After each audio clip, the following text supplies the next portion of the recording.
All right. Adam Schwarze, welcome to the podcast. Super pumped to have you on. See, I told you I'd fuck it up like right out the gate. He's a former Marine infantryman and now retired Navy SEAL officer, correct? Correct. And now a Minnesota congressional candidate, one of the districts. Sorry. For U.S. Senate. U.S. Senate. Yeah, there you go. See, I'm a bumbling idiot going right into this. So, yeah, man, I mean, I was looking through some of the bullet points that we had here today. So you graduated from Kennedy? I did. In what years? Like 02. Okay, so you're 9/11 was happening to my senior year of high school. Okay. So literally a month later on my 18th birthday is when I raised my hand on my birthday and Marine Corps infantry. Nice. What was the journey up to that? I mean, yeah, because I was a freshman in 01. And you're, like I said, so like I'm a few years behind you. I was 2005. So like, what were prospects pre 9/11? You would have been like a sophomore.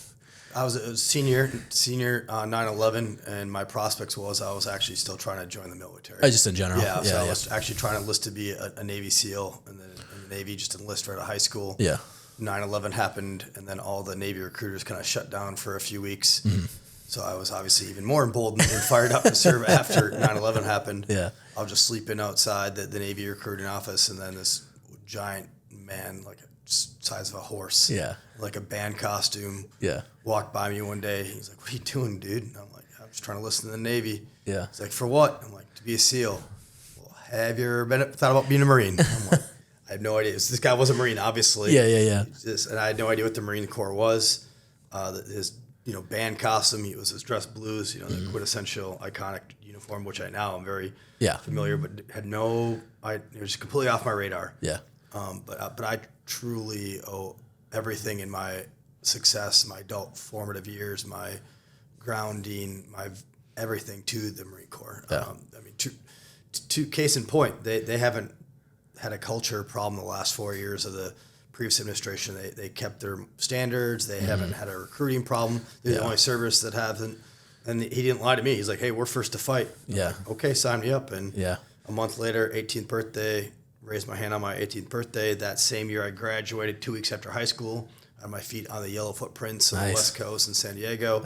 And then that same year, I graduated high school. I was on a boat to go do my first, downrange combat deployment. God damn, like within a year. Yeah. Okay. Yeah. That's that winter. I'll push it towards you and then go like about this much. Yep, and then point it at you. Yep. Good now? Down a little bit more. So angle it down. There you go. Perfect. All right. Cool. Make sure. So that same year I was on my first combat deployment. The same year I graduated high school. That's awesome. That's cool. I share the similar story. I was boot camp July of 05. Graduated May of 05. July 05. Was in Iraq, March of 06. Yeah. So it's like... March of 03 is when we crossed the LOD into Kuwait and then into Iraq. So it's literally the same trajectory. Yeah. What unit were you with? What was 1-4. 1-4? Okay. That's awesome. So what was the fight like during the invasion? Because I don't run into a lot of guys. I have a few friends that are invasion vets, but like they did like Fallujah, and then they did, they did follow on. Yeah. And I don't hear a ton of the invasion. It was honestly probably the most tame. I mean, it was truly, I think 39, 40 days from crossing the Red Breach in Kuwait to Baghdad. Mm-hmm. Saddam knew after Desert Storm that you mess around and find out when you're going toe to toe with conventional forces. Yeah. So it was fairly quick to get up there. It was the second deployment was much more kinetic. Yeah. Once the Sadr militia built and you had all the outside insurgency guys kind of come in, and then it's easy to take, it's hard to hold. Yeah. So that's when the U.S. ran into problems and they just lingered. Yeah. No, I remember it. I got like I said, March of 06. So we were like right before the surge. Doing the same, like holding operations in Barwana, Haditha Triad over by Haditha Dam. And then, so what was that first invasion? You guys going up into Baghdad. How long did that first deployment last? Did you guys do like 3-4 months and then rotate back? Oh, you did 9. So it was I did OIF 1, 2, and 3 phases of OIF in my first deployment, and then back for, it was either 6 or 9 months, and then back for another 9-month deployment for OIF 4 and 5. Really? So in 2 deployments, I did all 5 phases of OIF. Jesus. That's unheard of. Yeah, that's awesome. Yeah, it was good. Good times? Yeah. Yeah, I was going to say, like, for us guys like us, it's like, that's awesome. We both raised our hand to get some, right? Yeah, so exactly. It was awesome to be able to get truly do the rifleman's creed out there. Yeah, that's awesome. So for 9 months, what did they have you guys then do after? Like I said, we crossed the line in March, and then you would have been there till fucking September, then October. I think it was December. December, yeah, it was December. So took Baghdad, and then we retrograded down to Hilla at a pistol factory. The crazy thing was, again, because the invasion fight was not calm. Certainly, that we certainly had some good engagements, but nothing compared to follow-on deployments. Yeah. But we took all these areas, and then I remember they had the color pattern of like, if it's green, it's good. If it's amber, it's bad. And like, so the color, you remember the colors? Yeah. So we essentially would just go from providence to providence, pacify it. Yeah. And then I came back for my second deployment and came back to all the same providences, and they're all shambled. Yeah, we lost everything. Yeah, it's like, what the heck? Yeah. How do we lose all these these areas that we'd pacified? And yeah. It was like safer in Iraq than it was in North Minneapolis when I left after my first deployment. Yeah. And came back, and it was chaos. Yeah, I remember hearing about that, like when guys were like, no, it was actually pretty chill. And then it got into 04, and that's when shit really started popping off. Like with, the Najaf, or the Fallujah bridge, and Najaf. Najaf, then Fallujah, and then Ramadi. Yeah. So my second deployment, we were the main effort in Najaf. That was like the first major, the only big battle I can think of on the initial push was Basra. Yeah. That was like the big one on the initial push up, but then Najaf was my second deployment. Yeah. 1-4 and a couple other units from the Army were the main effort. What was life like doing that, going through the push, or like going through the city and that operation? For Najaf? Yeah, Najaf. Najaf is, I think, the second largest cemetery in the world. Battle of Najaf Cemetery. Yeah, okay. So it wasn't a city. It was actually worse. It was catacombs everywhere. Catacombs sometimes is as high as 2 stories, but from just a warfighter battlefield geometry, we were in the low train. The mosque, the main gold dome that is the second most holy site for the Shiite Muslims. That was like their base of operations because they knew we couldn't touch it. Yeah. So the Sadr militia, I think, had like some 50-some thousand strong. And we were just in the low train, just getting IDF and people coming out, squirting out in the middle of the night because you can't guard. That's truly a 360 fighting environment. We were trying to mosques and catacombs, and we were very restricted on what we could and could not do, kind of hamstrung. And then that was at the kind of the turning point where we thought we still owned the night for MBGs and night operations. And that's when the, off the shelf commercial technology and them acquiring nods from, previous battles around the country, the bad guys got nods too. Yeah. And that kind of caught us with our pants down a couple of times. And that's how I lost some of my brothers, as we didn't know that they had night vision capabilities and poor tactics. Yeah. And how was that adapting? Like I said, you guys are going from one fight in 9 months to a completely different fight for that second deployment. Did you, when you're doing the workup, were you guys like, this might not be that big a deal, or, and then once you get there, you're like, wow. Yeah, good question. Yeah, I don't think that we were as prepared to have that big of a change in the. It was more just paying the man. The first deployment, like burning all the shit burners and the I did it too. Yeah. I mean, that's what you do as a boot, right? Shit. Every boot does it. Yep, so, I did it. So I did that my first deployment, and then just living in your fighting hole. Like my house was the size of this table. For 3-4 months, whatever we dug, that was the house that I lived in. Sometimes we were digging in like garbage posts and compost piles and just trash and just heinous, horrible things. And we just paying the man. We outfought our food, for 3 days. Once we didn't have food, which sucks if you're fighting in a desert. Like you need food for calories. We outfought water a couple times. They'd shoot up the water buffalo.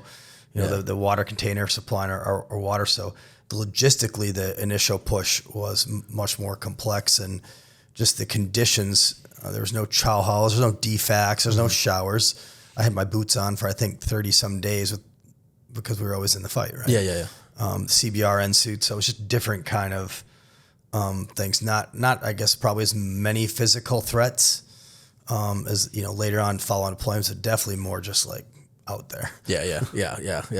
So when you guys got into Najaf or OIF 4 and 5 in Najaf, what was kind of like the significant battles that you like? I think I heard about was there a main cemetery battle in Najaf? Because I had actually served with some guys, Marines, as a contractor in WIPS in 2012, 2013. And obviously Marines find each other. Like, yeah. And I remember when you just mentioned Najaf in the cemetery, it's like, oh shit, that's right. One of our guys, I wish I remembered his name, but he was a Najaf veteran, or the cemetery. He was telling us stories about that. Yeah, it was pretty wild. And it's just a unique environment to fight in it, to put in context for your listeners, it's just Google Najaf Cemetery. It's the size of a city. Yeah. But it's just catacombs and graveyards. And again, when you just look at a picture, it's the low terrain is all surrounding that mosque. And they had 50,000 strong under Saddam's militia, or Muqtada Sadr's militia.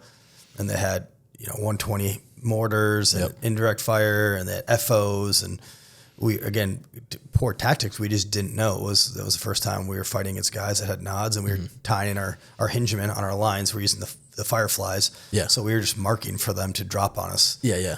So that's how I lost one of my best friends. Is easy target there.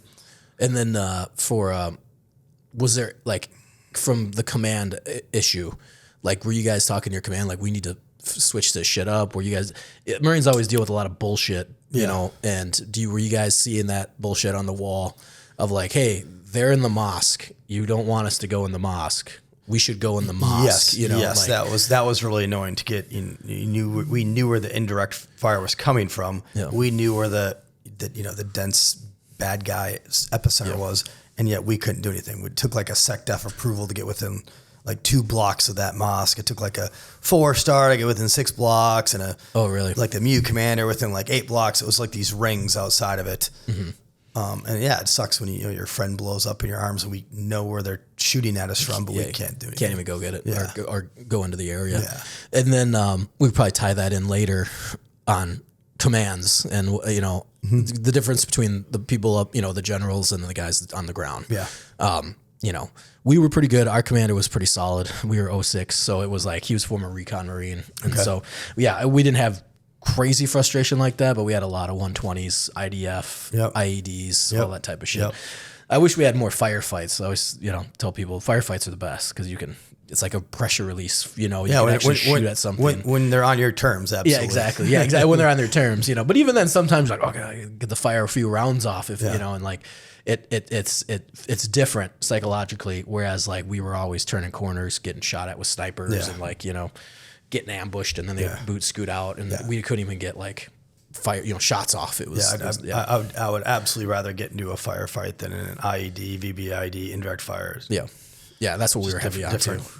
Yeah. Kilo and India were like, fuck that. We're not going to your side we were on one side of the river, and then they were on the other. Okay. And they were like main effort, so I don't blame them. But they were in the Haklania hotel that got leveled, and they dropped like, I think like 8 JDAMs, 22,000 pound JDAMs on it. Just fucking leveled it. But those guys are like, we don't want to go to Barwana. Like, like we'd rather get into firefights than take IDF all day and all that other bullshit. So you're doing OIF, OEF 4 and 5. So do you get roped into Fallujah then, 1-4? Or? Yes, Fallujah 1 was Fallujah 1 in April. Yep, just pretty much immediately following Najaf, and was there, but not. We were so banged up. I think we took like 25% casualties in Najaf. As a battalion, and that's like reported. Yeah. So I think just about everybody had symptoms or injuries. We lost like our medical officer, so very unreported. So like I'm getting like my Purple Heart's been in the mail, quote unquote, for years now. And I know some other guys who are, getting smart and caring about their records, which if anybody of your, fan base, our listeners are veterans, like, take care of your records. Like, you're only helping yourself when you get your full disabilities for your TBIs and your PTSDs and your combat care and wounds. Like, hopefully you can find the documentation. I'm blessed that I was able to, because it's a process to get all the witnesses and the statements and corroborate everything. It's a nightmare, frankly. I was lucky. I got hit in July, and they actually didn't know how to process it because I was in Afghanistan. We were like a regimental team, so it was a small 20-man team. And I was like, how do we? Because I was like, that's the one award I will chase. Before I get out, like I got shot up. I have all the photos, like me bleed, like we have the shrapnel. I got video of the Special Forces team, patching me up. In their surgical bay.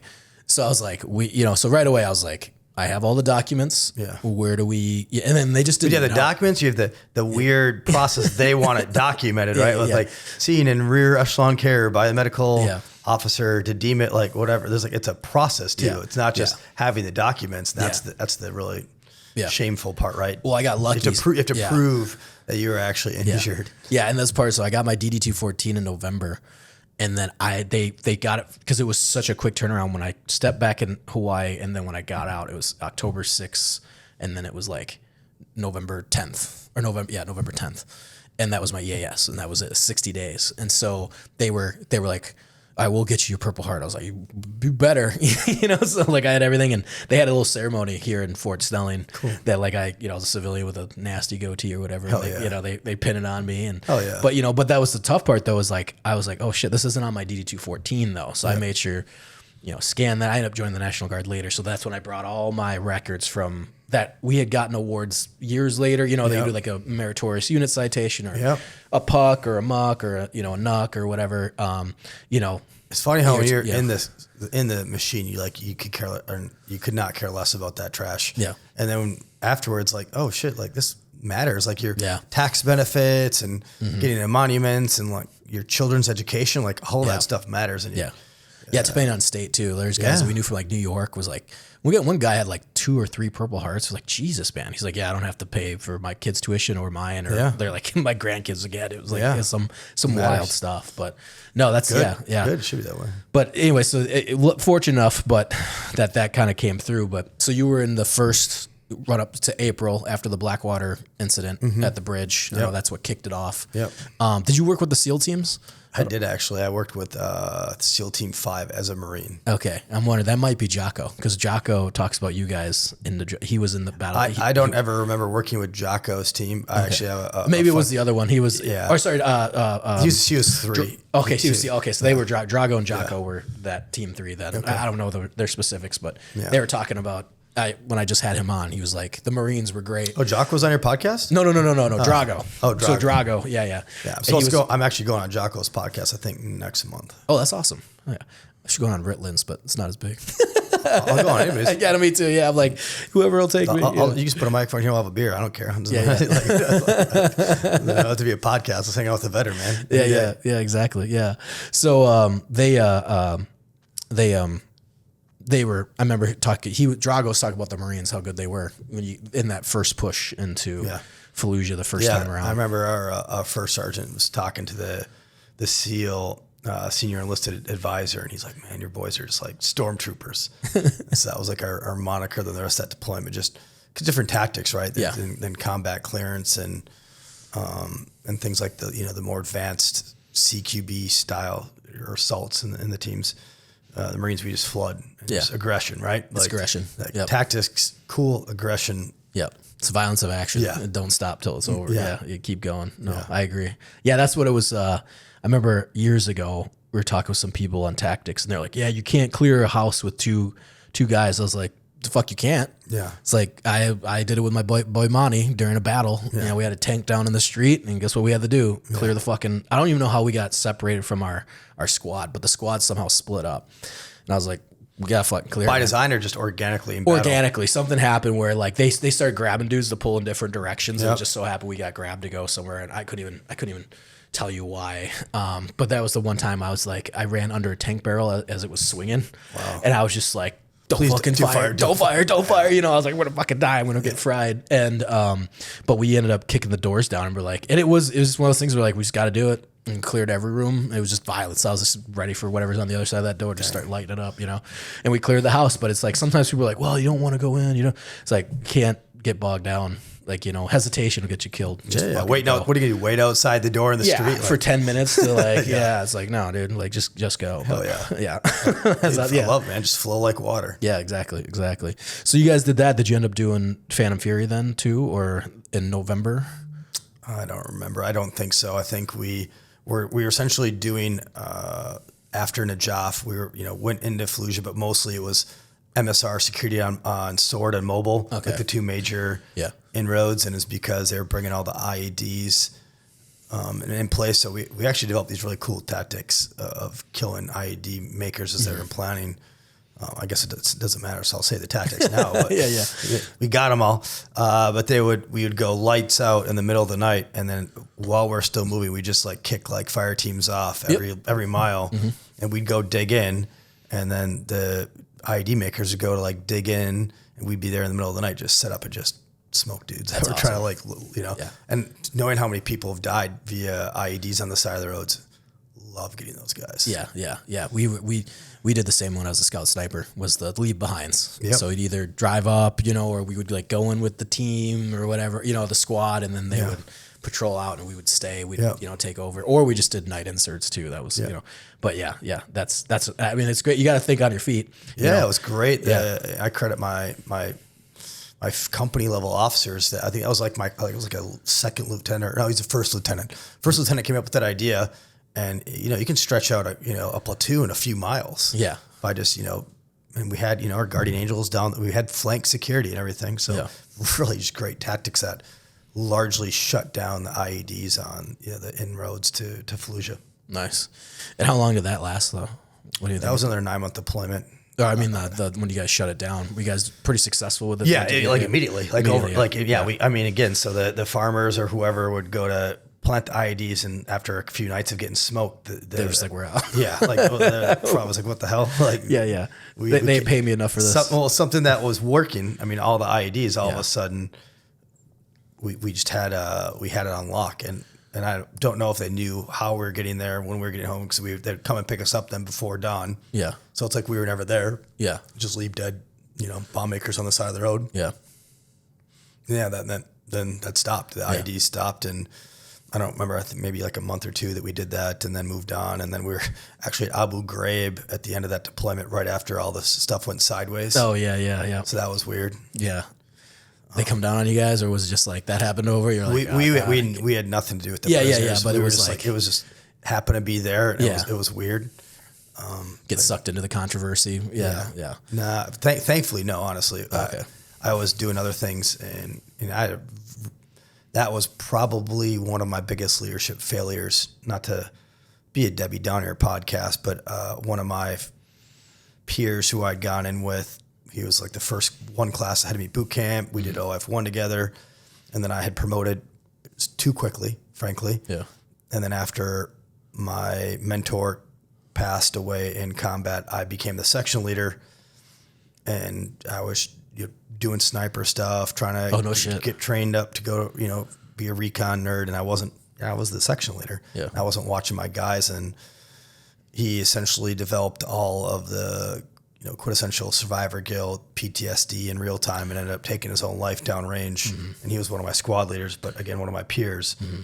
And I missed looking back later on when they started mandate suicide training. Yeah. He exhibited every single one of the traits, and I was just too busy, trying to do my own thing, but I carry that loss heavy, and it was definitely, some lessons learned in leadership right there. And for the section, were you guys assault section? Assault. Okay. So all right. Assaultman. Yeah. So I was an 03 51, yeah, and then became an 03 69 later on when I became a staff NCO. But so infantry unit leader of Marines. Yeah. I don't expect, and those were the years. Are you tracking that new bill that's going? No, I'm not. So I am not fully aware of all the nuances of it, but essentially there's a bill that they're trying to start in Minnesota, and I think get it passed around I don't want to misstate things, but so going back to my first and second deployment, where we'd pacify all the Providences, come back, they'd be all jacked up. Yeah. What was these National Guard units? I'm not disparaging National Guard. Yeah. It's just different between a Marine combat regiment versus somebody who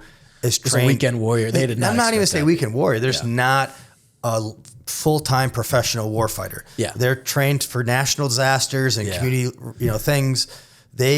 We set them up for failure. And the worst part was a lot of those National Guard units, they are the worst. They go do their pre-deployment workups, and then they deploy for a year. Yeah. And then they do their down cycle. So it was a 2-year thing where downrange for a year, completely ill-equipped from a man training equipment standpoint.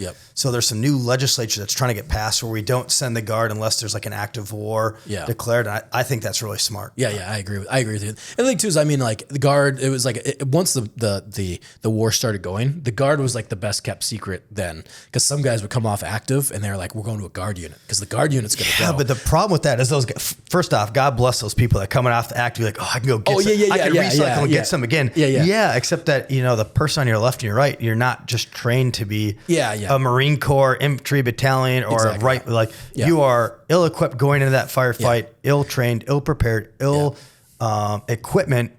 They don't have rockets and javelins and explosives. Well, that's what I say. Like, that's why, when I was talking with those guys, like because we drink every time. It was great. It was great. We would party with them, basically the sergeant major, because we were all the same. Even though I was a sergeant, I had my silver star and purple, so they knew who I was. So it was like we were just all hanging out in the coic section. It was just like 3, NCOs and then like first sergeants and whatever. But we just tell war stories, but those guys, you could tell they carried it with them because they got home and that was when the VA was just pumping you full of pills. I mean, they're still not the best, but like that was like the really bad years. Guys would show up and they don't know where the fuck they are. And then the survivor's guilt. A lot of guys, when they got extended, their friend, they were going home and then their friend got killed on the extension. So they were he's like, we had our bags packed. We were, I think, somewhere on a plane. And they go, get off the plane, grab your bags. You're staying for another like 6 months or something. And so you could just tell, like, they don't take it lightly when the Walz stuff came. Because I didn't realize when the election happened, they're like, Tim Walz. I was like, are you sure? Like, I was like, that's the guy you're going to go with? Because there's a lot of skeletons. And then lo and behold, within 48 hours, that's the funny part. Everything came out. It was just the Democrats were as caught off guard as the Republicans. I think so too. I don't think they were ready. They had never done any Oppo research. No. And the Republican Party is in such disarray in Minnesota. I think the Democrats took for granted, like, oh, he's a 2-time incumbent governor and a former congressman. Certainly everything there's to know about this guy, it's already out there. Exactly. And it's like, nope. No, I agree. Yeah, no, I remember during the race, I was like, oh, they were not ready. You could just tell, like, Kamal, like, even she was like, what are you doing? Well, that was the funniest part. I remember they introduced him to the world as, you might remember him as Command Sergeant Major. And I was like, oh yeah, they don't know. They don't know. They don't know. Like, exactly. And he didn't tell them. That's what did he think was going to happen? Have you seen his like original DD 214? He like writes down Sergeant Major and they send it back corrected. Oh, really? Yeah. See, I didn't go that deep, but I know what the facts were. I was like, okay, cool. Yeah. But yeah, that was wild. But no, I agree with you. I think some of that, like with those guys in the Guard, especially with that stuff too. Like I agree. Like National Guard, like they weren't. Towards the latter years, like when I was there in 2010, and even after that, the Guard guys were actually starting to get pretty spicy because they were. Now it was like after OAF. They had, some of these guys had multiple deployments, and then it was like the gear. Like Iowa Guard is actually pretty, that's 34 ID, but they were pretty stacked. Like one of the guys, actually Hegseth's from Iowa 34th ID. Yeah, I believe so. Yeah. He deployed with them to Iraq and Afghanistan. In fact, one of the chosen company's commander is a former 34 ID Ukrainian commander. He's an American from Iowa, he fought in Iraq. I'm pretty sure him and Hegseth were like fighting, together. But he went and fought ISIS in like 2014, and then migrated over to Ukraine when it kicked off. But yeah, that's wild. But anyway, so you guys were, doing your tactics and redeveloping and kind of adapting to what's going on.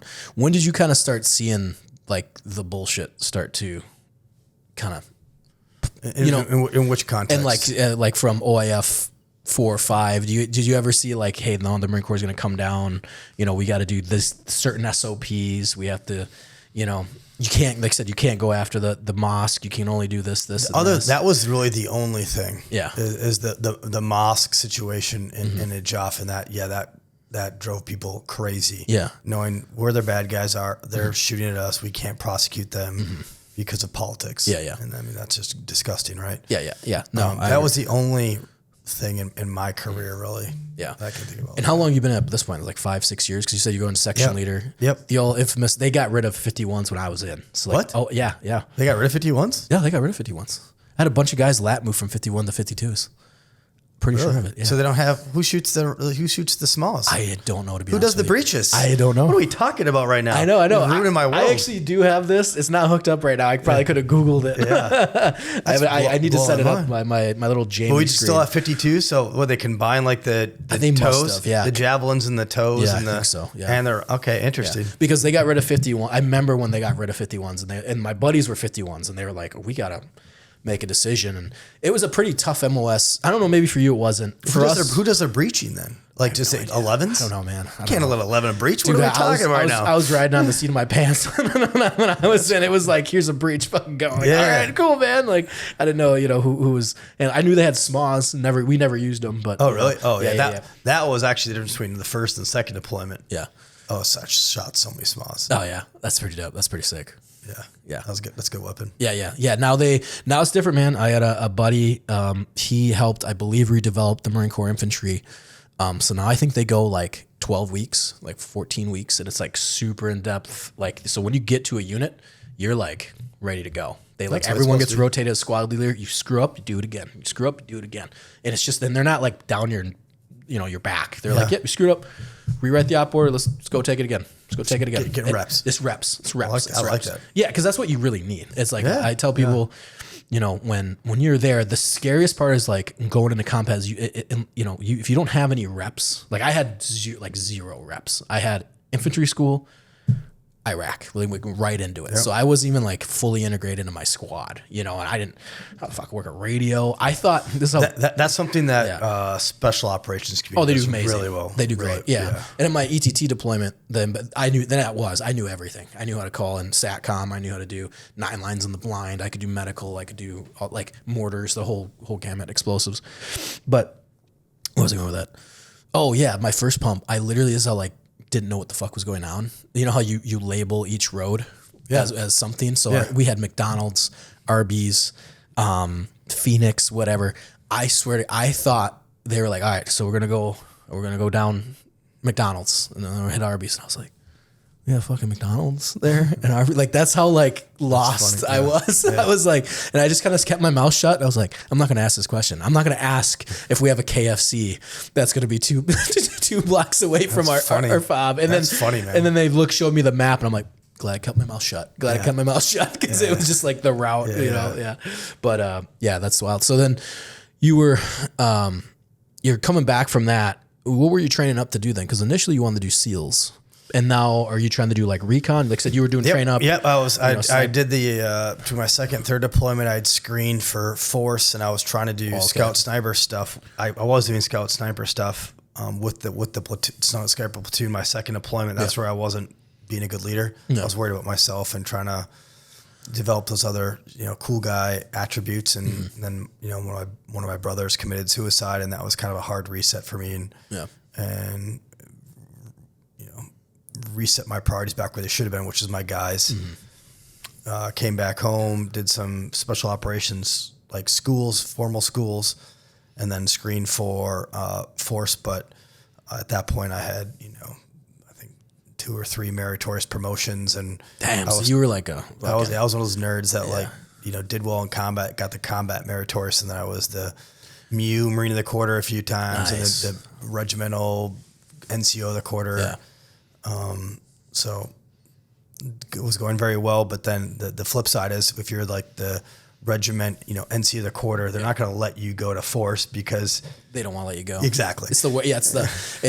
I know how you feel, because that happened to me. It's like you want to go better and do something better than what you're doing, but you're too good, and they don't want to let you go. I'll never say I was too good for the record, but yeah. but I was a valued asset they wouldn't get a backfill for. Exactly. So hey, you're holding down this staff NCO billet because we meritorious. We've done good by you. Yeah. You go and do your own thing, go to force, and we're not getting another you, so you're not going. Yeah. So my third deployment went to Kuwait and then Australia, and then did some PACOM stuff, and then that's where I was debating staying in or not, but I ended up going embassy duty. Oh, nice. MSG. Yep. Which is really weird. It was very random. The only reason why I even knew about it is because I had a first sergeant who had done it earlier in his career. At that point, as most infantry guys that were staying in there, all trying to say, hey, after 3 deployments, you got to take a knee. Yeah. They're trying to shuttle them over to the drill field, or if they weren't like, quote unquote badass enough, they would send them over to be recruiters. But I just happened to have a first sergeant that knew about like the MSG stuff. So you could like skirt it. Correct. Skirt it. That's just an unknown thing at the time for the Marine Corps. That wasn't.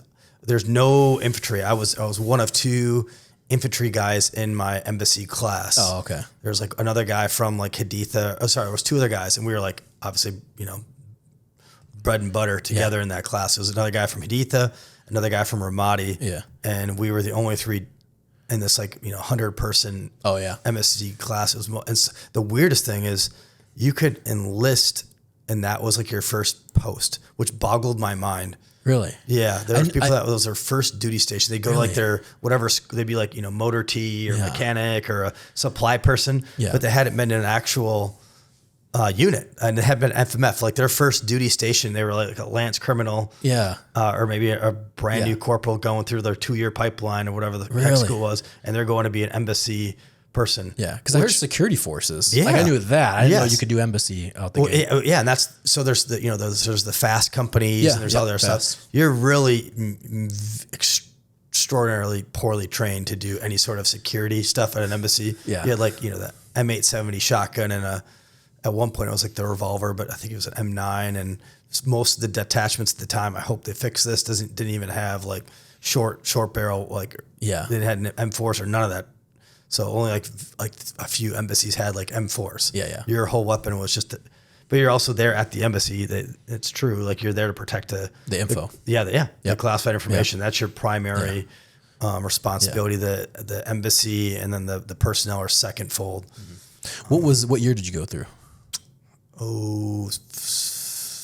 6. Oh, okay, never mind. We had a buddy of mine from Sniper Platoon but he would have been 08. He would have been like mid 08 or something like that. So he did MSG and he loved it. They're like, oh gosh, yeah. I don't. Did you end up getting any of the big time bonuses? No. No, there was no bonus for that. Like the bonus was living the rock star lifestyle where you had like a driver and a cook and a maid, and the bonus is that you're a United States Marine. That's buddy. Yeah, boy.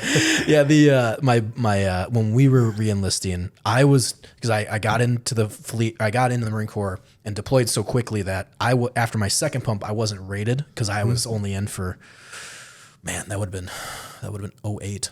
So I'd only been in for like 2.5 years or so. So I wasn't eligible for the re-enlistments, but all my peers all were 8 months ahead of me. Dude, and they were getting, it was $45,000 flat rate. PFC, Lance Criminal, and went up.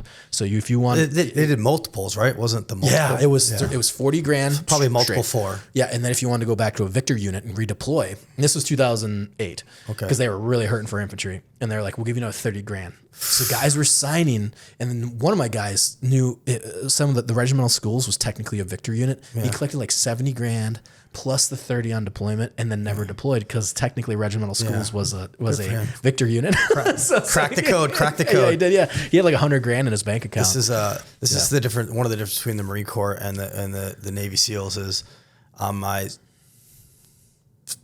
third deployment. It was time for me to re-enlist, and we were like a week from crossing into the tax-free 5th Fleet AO. Yeah. And my platoon sergeant was a gunny for a weapons platoon. Yeah. Made me sign the enlistment package early. When you get it like complete, you get like 2 weeks to sign it. Yeah. So he specifically made me sign it so I would lose the tax-free. Yeah.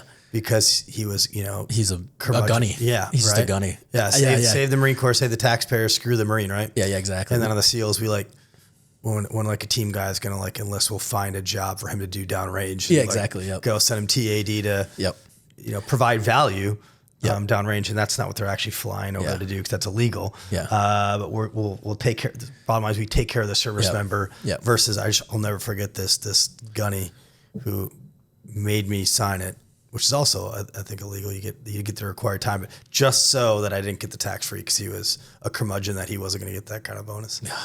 And I hate this. I couldn't do. I went in knowing one enlistment, like from day one. I was like, I can't do this. Okay. I can't do 20.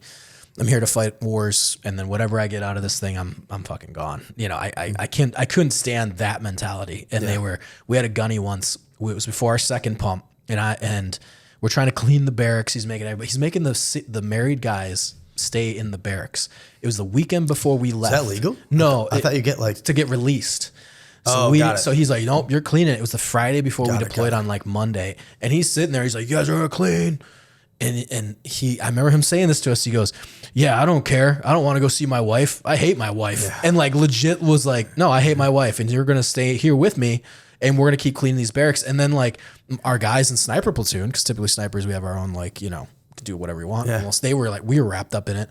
And the guys that got married were like, my wife is sitting, you know, it's our last weekend. And you are making us clean the barracks till like 9 p.m. at night. Just because he hated going home to his wife. Yeah. And I mean, I saw, you know, I always say the you know, you were probably staff sergeant, so probably you had a better memory of it. But I was like, the worst rank ever in the military is a staff sergeant in the Marine Corps. Oh, really? I think so. I think it's the worst. Corporal for me. No, well, in generalities, every staff sergeant I ran to was just a miserable fuck. Oh, like okay, in generalities. Well, the problem for me is I was so quick to promote. Oh yeah. That's what I'm saying. Like you probably had a great time. You're like, staff sergeant's awesome. Yeah, I was so from embassy duty, I was a meritorious staff sergeant select, but I was also the fourth most junior of the 6,400 that got selected. So my below zone promotion took effect even before my meritorious did.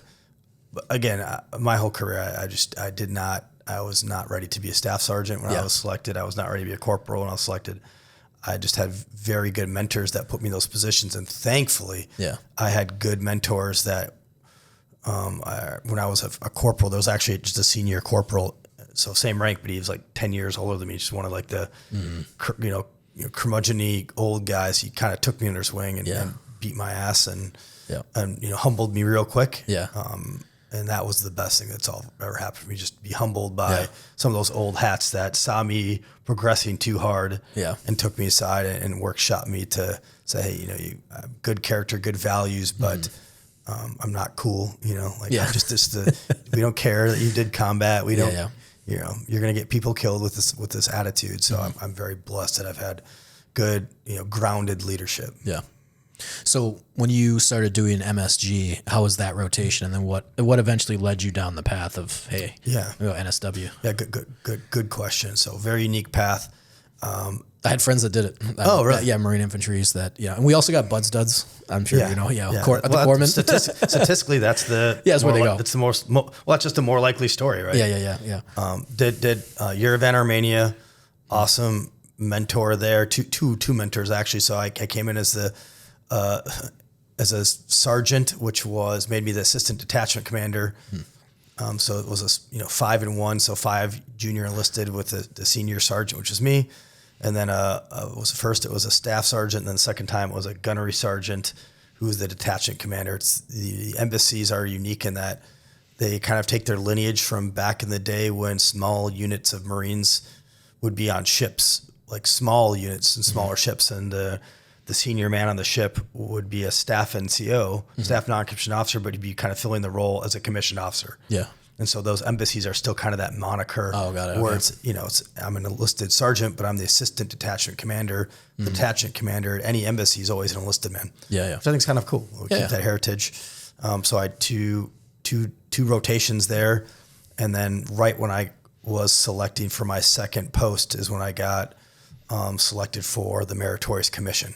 So what sucks out of that though is I was supposed to get like this, Yerevan, beautiful country, loved it, but it's a tier 3. It's like tier 3 is not like generally what you want to go to. Tier 2 is like okay, and tier 1's like think like Europe, Prague. Oh, it's like really awesome. Baller. Yeah. So I was supposed to, usually if you get like a tier 3, you can then go pick or something. Exactly. You get hooked up. Well, because again, when you do good things, I had a reputation in the community to be a good, just a good leader and a good detachment or assistant detachment commander. I went and filled in for about a month as a detachment commander in a problematic post in Bamako, Mali, And then, Yeah, So my face. So I got another tier 3. So I got hooked up by going right to a tier 3. Yeah. And then I was extended there for a hot second. Usually as a junior watchstander, you get 3 posts for about a year. But I got 2 longer posts because of I was there till then. I went to school and started my commission. What was the issues that they had that they're like, we need to bring you in? Just discipline, but also it's all like you have to take these wickets for all the different assignments there. Like if you're whatever role you're doing, there's like a checklist that you have to follow to get like an inspection. So every post is inspected twice a year, and they just failed their inspections and had some discipline issues. And so I went there to kind of help them pass their inspections and, develop, instill some of that Marine Corps infantry culture a little bit. Yeah. And had some okay leaders there as well. And then that's where I went from there to the University of Minnesota. I was actually going to go to the Wolf School of Foreign Service. That's where I become a kind of a policy nerd. Yeah. At that point, but kind of an important part of my backstory is I was adopted. Okay. So my we go down that road too. I like look over, I was like, we skipped this. All good. Dude, let's let it flow. Yeah. But my mom and dad had me when they were still in high school, but they got married later on in life and had 3 other kids. I always knew I was adopted, but I didn't know anything about about that until I got older. My parents were always supportive of me knowing more. And so finally, when I was 18, I just kind of asked my parents flat out what they knew. Yeah. They told me everything, including that my mom and dad had gotten married later on in life and had 3 other kids. So that was a really cool moment for me because I'd always wanted siblings. Yeah. How does you feel like emotionally with that? I mean, I was always told I was adopted. Oh, okay. So it's like, you're always told the sky is blue. Like, you don't care. Like it was the reality. I was always wanting a sibling. Yeah. It wasn't a big deal because that was my life. That was my reality. Yeah. But it was awesome, like indescribable to become older, more aware, more self-aware, and then to find out that holy shit, I have 3 full blood siblings there on the planet. So they were about 10 years younger than me. But that's when I found out was about what the time I was going to come home for school. And so I pivoted from the Wolf School of Foreign Service in Georgetown to the University of Minnesota. So I could just be in Minnesota for 3 years while I could be a big brother for them for a little bit. And then during that process, you go to Marine Officer Candidate School. MESEP? Did you? Yeah, I was a MESEP. Yeah, I was a MESEP. MESEP. Okay. I was a MESEP. Okay. Marine Enlisted Commissioning Education Program. Fucking moto, bro. Dude, all the wickets. The opposite of what I did. Those guys, I know guys like they're just fucking hammers. I mean, you're like, wow, this guy's a board guy and a MESEP guy. This guy's a fucking nerd. He's crushing it, bro. That's awesome. I was not crushing it. I was just really blessed to have good leaders that helped pave and show me the light. But yeah, so MESEPer came home to the University of Minnesota in between my freshman and sophomore year of college. I went to the Marine Corps Officer Candidate School, met up with one of the actual guys who I knew from a long time. He was actually in recon, and he was trying to submit a package to an inter-service transfer of his commission and go Navy EOD. Oh, okay, yeah. So I didn't have those completely off my radar. And I was like, oh no, I didn't know this. Navy EOD is fucking lit. Yeah, very lit. Very lit. Yeah. But I was like, oh shit, my whole lifelong dream was to be a SEAL. Yeah. So again, like everything else, I just blessed or fell into it or God's plan, or all the above. But his package and everybody else who I know was trying to do that, they got stuffed. Oh, really? Their packages all got shut down. Yeah. And this was the first time where the commands, my immediate command and the command on top of that's like, hey, you've been a rock star at school we see your career, you're going to take a hit, but we'll run it up. And so we have baby Jesus, then chesty puller, and then right under that's the commandant of the Marine Corps. Yep. So my package got routed all the way up to the commandant's desk actual, and I got a letter penned back from the commandant, no shit. Yeah. Hey, Staff Sergeant Schwarze, you're in essence, you're a good warfighter. Yeah. We see you become a policy nerd. If you can get picked up for a SEAL spot, I'll let you go. I think it was kind of a tongue-in-cheek response because I was competing for a spot at the NROTC. Yeah. So there's 15,000 candidates across the country competing for 15 ROTC spots, right? NROTC spots. Yeah. But I was like, cool, challenge accepted, commandant. Yeah. So I went to the Naval Academy, did their screener, then I did the MIDI buds, my sophomore to junior year in San Diego.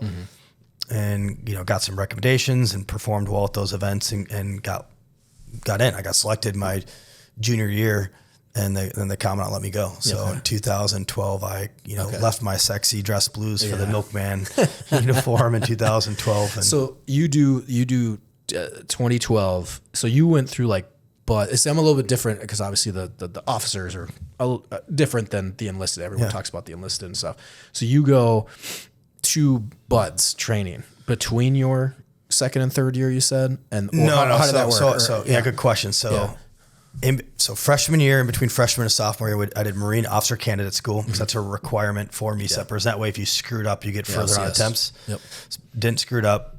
Found my buddy, submitted my package, and then in between my second and third year, my sophomore and junior year, I got selected. Okay. So I was, not dumb. I wanted to get back in the fight as soon as possible. So I was actually crushing. I was doing 16 to 24 credits every semester. Oh, wow. So I was on track to get a 4-year degree in 2 years just because I wanted to get back in the gunfight and not miss time on deployments as, infantrymen. That's how we think. So in between my second and third year, I got selected for NSW. But they're like, spoiler alert, you have to now do naval officer commission requirements. Yeah. Which is very different than Marine. You can get a degree in underwater poetry. They don't care. Get a college degree. You're good to hook. Navy officer requirements, it's Calc 1 and 2, Physics 1 and 2. Oh, shit. Because other than SEALs, every other job in the Navy is like a science, engineering, surface warfare, engineer, pilot, submarine, super nerds, right? Yep. So I was like, oh shit. So thank God, I had a team of midshipmen at the University of Minnesota, fireman carry me through physics and calc and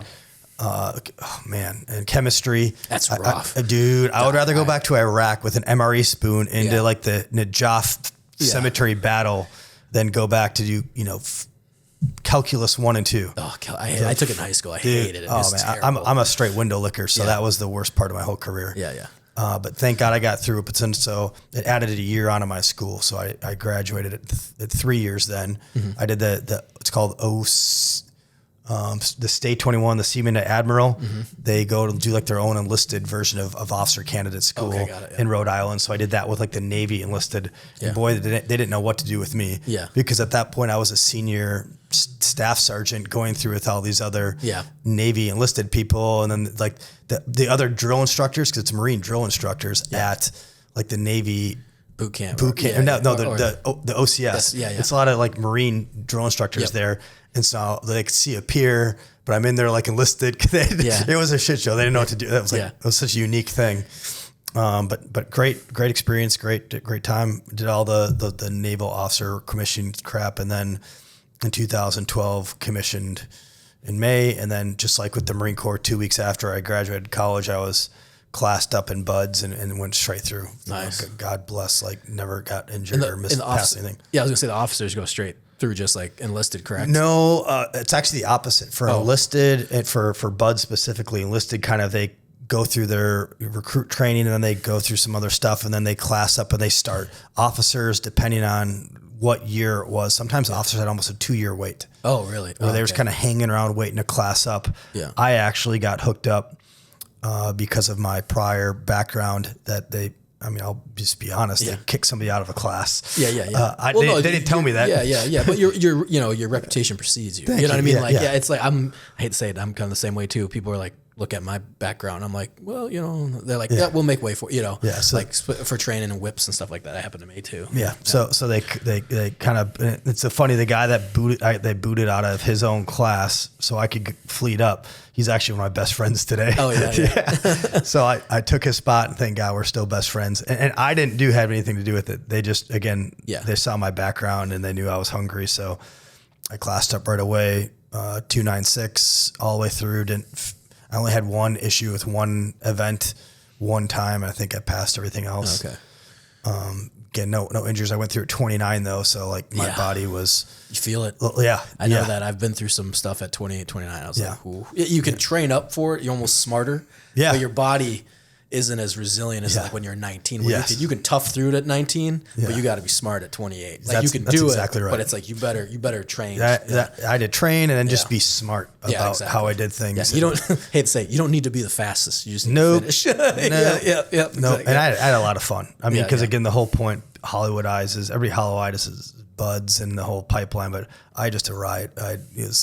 Everybody for the most part was younger than me, but it was just you're in Coronado, right? Like, the whole point is to, Hell Week is to try to simulate combat deployment for a week. It's like, I fought my food.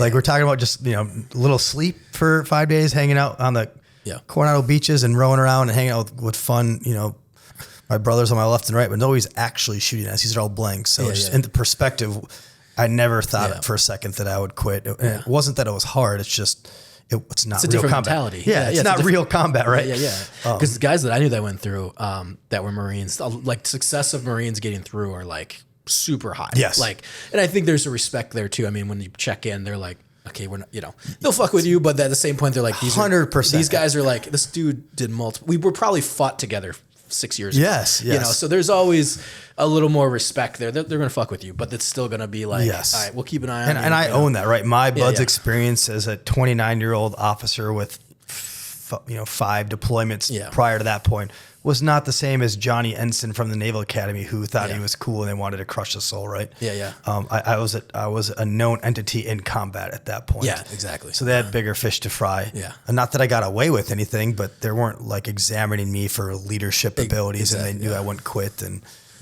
so I had a good time of it. Yeah. So where does that lead you then, going from buds?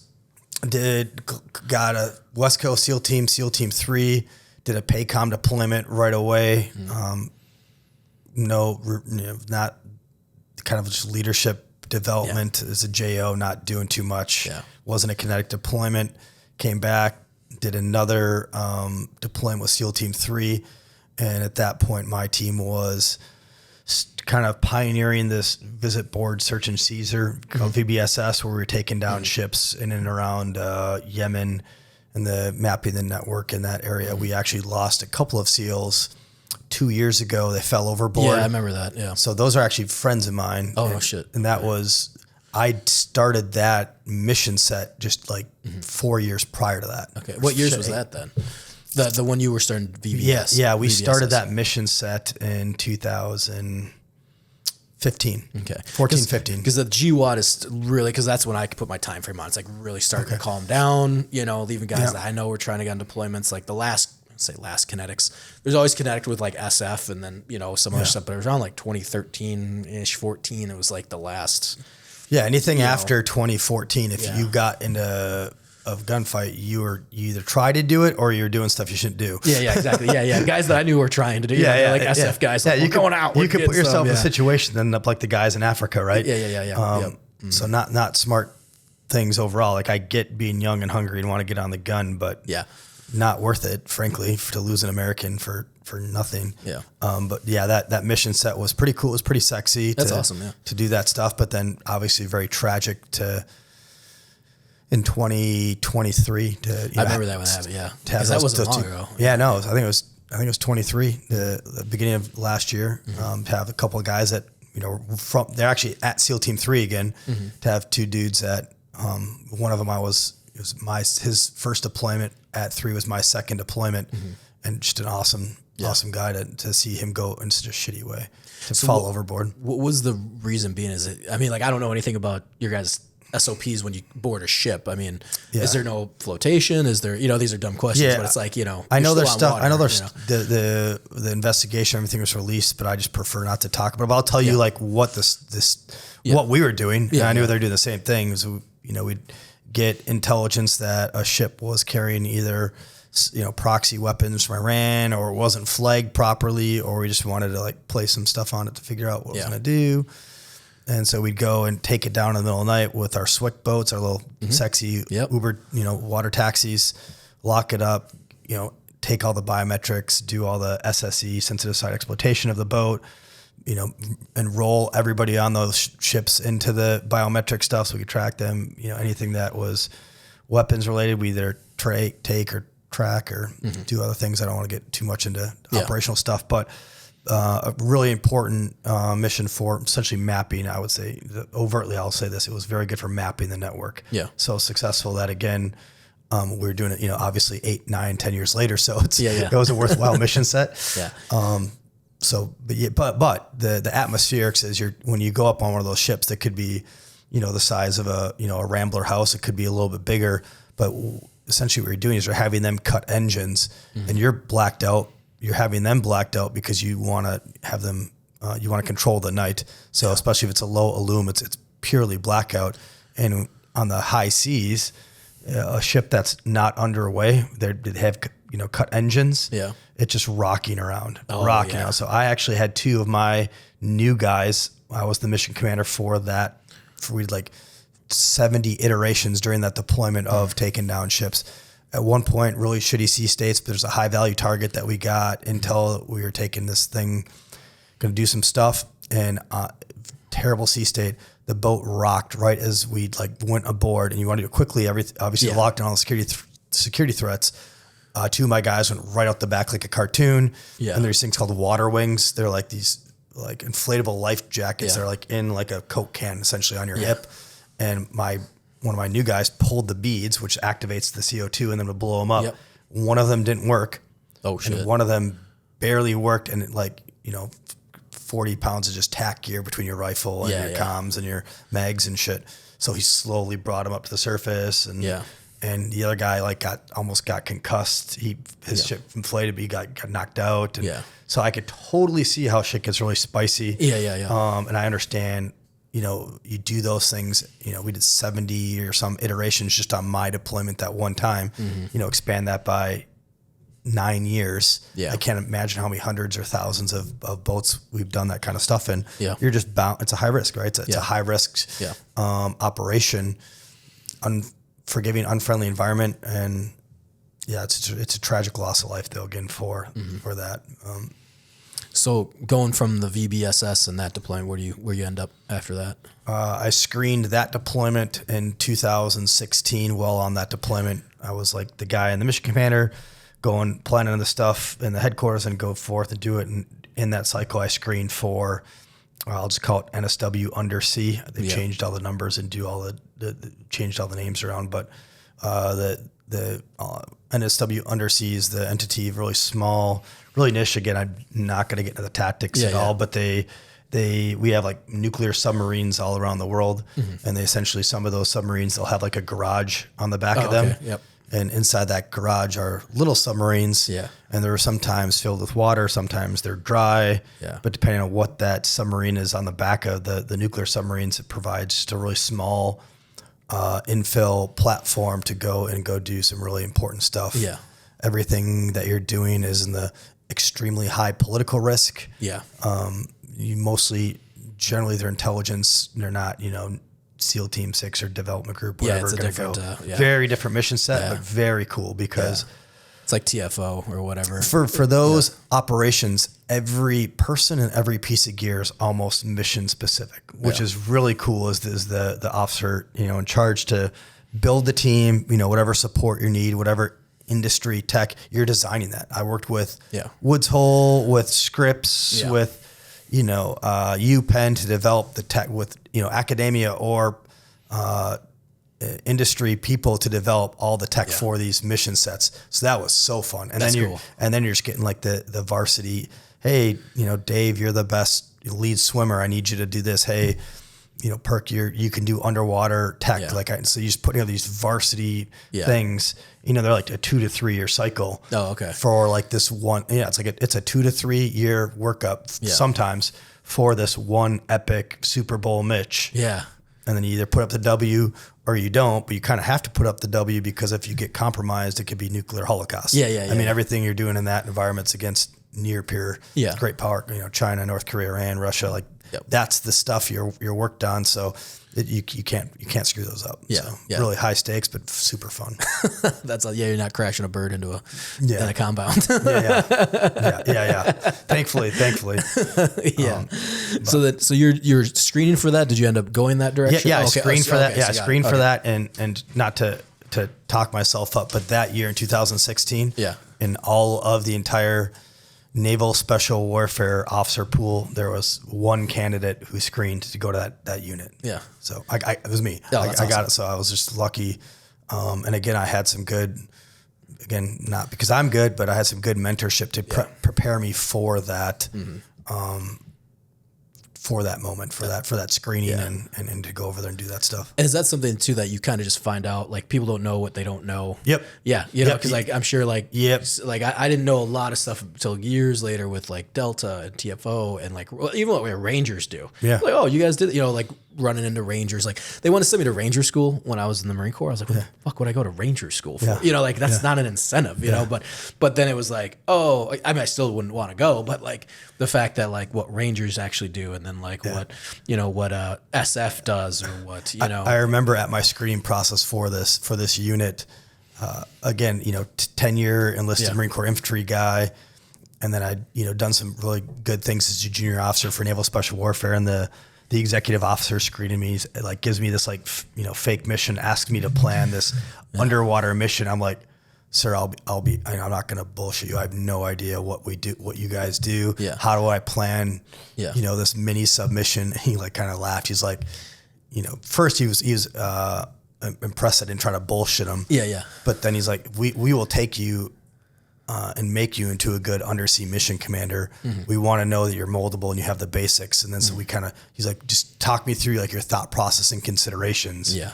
And that's obviously with, I'd been doing things on top of the water and just, have a pretty good, thought process, I guess, so that was able to get to successfully screen for that entity. And that's where I spent the last 7 years of my career then from 2016 until, 2020s where my career kind of took a side turn, but that was where. Yeah.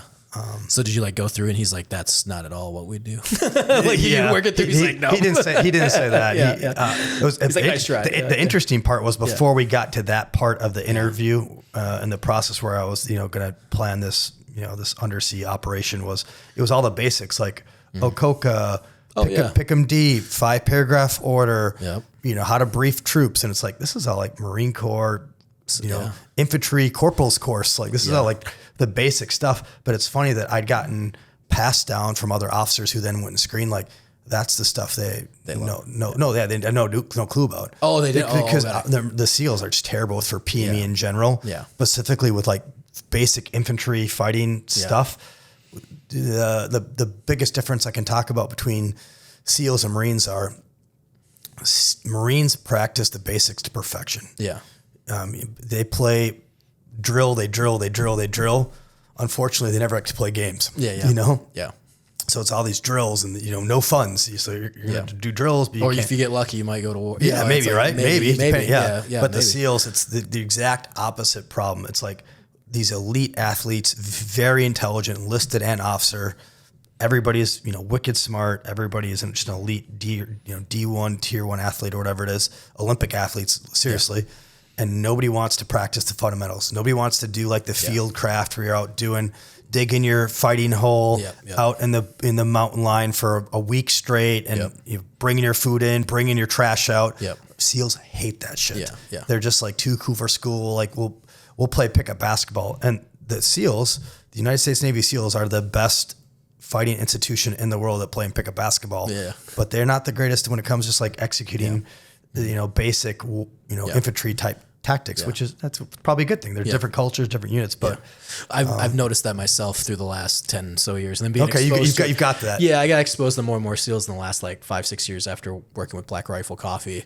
And you're like the Marines always, I shouldn't say always, but like the basics, it's like, wait, you don't know that? Or like I was doing that, like when they're sometimes, because I was spearheading operations at 22 in valleys, but I worked up to that. Yeah.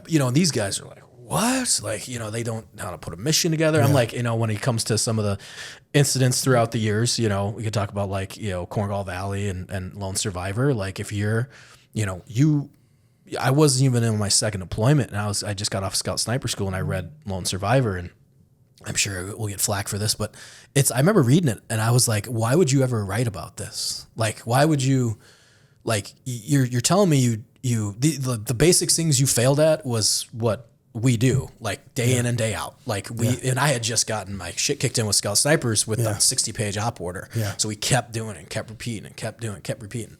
You know, so anyway, so you kind of hear some of those missions and you're like, well, you know, it gets a little weird. To be clear for everybody in the audience, neither of us are talking crap about the bravery, the patriotism, the ultimate sacrifice. But we also have to look at it as that was an abject failure. Exactly. And there were some glaring mission preparatory things that were overlooked that put those boys in that situation. Exactly. And I know. And if we don't talk about that, we're not doing their justice. We're not doing the follow up, the teams, the follow. Like we have to just be honest brokers about, you know, failures and wins. Yeah, exactly. No, I agree. And that's the thing is I know one of the mothers from you know, Red Wings. She's great. You know, we talk and, you know, one foundation I work with, but it's hard because you know, you're like that, you know, what they got themselves into was, you know, it's a big learning point. It's a and I don't know, you know, I think Andy Sump said this once and I was taken back. This was like 6-7 years ago. It was like 2015, 16. I was listening to his podcast way back then just for fun. And he told me, he goes, every Navy SEAL should read the book on what not to do. Like that should be the requirement. And not saying that, you know, again, the bravery and everything, but it's like, you need to take this as a learning lesson. And I was like, oh shit, that's the first time I've ever heard a SEAL even say that. And that was 10 years ago. And obviously there's things are getting stirred up again, but it's true though. You look at that mission and you go, okay, I wouldn't be proud of this. I would be, you know, let's take a fine tooth comb and see what they did right and what they did wrong. 100%. You know, and you know, it gets blown up and all this other stuff. But I think it's frustrating for guys like us in the Marines that we handle these situations that go completely sideways and there's, you know, we don't write books about them. It's just, that's what we do. You know, it's our job. Yeah. But I have heard that and I've kind of seen that within the cultures of the SEALs a little bit, which is like planning is not their jam. Like even as civilians, like not exactly. There are those units. There are units. But it's like, I want to definitely cut a tier line between the numbered SEAL teams and, you know, these other entities that do these other things where every single thing is covered down. Detailed. So the units are out there, but yes, there's a very just big difference between the numbered SEAL teams and the other, you know, entities that are doing these things and the level of attention to detail and mission planning. And I think that's probably why I screened for that. Is because of that background and planning. No, I get it. Totally. So then you did that kind of your career and then 2021 hits, you know, so I guess can I use a restroom? Yeah, absolutely. So we'll just keep running, but. So everything at that point is going well. Come off the 2016 deployment where I'm doing the VBSS. I go right into doing an undersea tasking as part of that undersea unit, and then go right from that to doing a development group augment. So at that point, it was so funny. You're supposed to spend, I think, like 180 days, beds on heads was the SOCOM commander's guidance. And I did a 6-month plus deployment with my second deployment at 3, plus another 3 months for the undersea tasking that I supported, then right into a 3-month development group augment, and then another like 2 months helping a different sister task unit at this undersea element. So I did like almost 4 deployments back to back without coming home. Love it. I did a single guy. That was like a dream. Yeah, I did it till 2013, and it was a good time. It was a great time. I loved it. And it was truly like just big boy rules in all the theaters that I was like all over the world doing these missions, and very fulfilling. That's what I signed up to do. It was awesome. Did you get to go topside at all? Enjoy like whatever, like off the shore? Yes. So I was roping those in with some good deal trips on the mainland. Not on the mainland, but in the countries where we'd be setting up for those things. So you have a couple weeks of downtime to get ready for the next thing. So I enjoyed that time. And then, went through the actual pipeline, the training stuff to do all the underwater work takes years. It's its own thing. You grow gills in that environment. Yeah. Some of the dives would be 12-hour dives. Jesus. And 34-degree water temp. And what's the depth?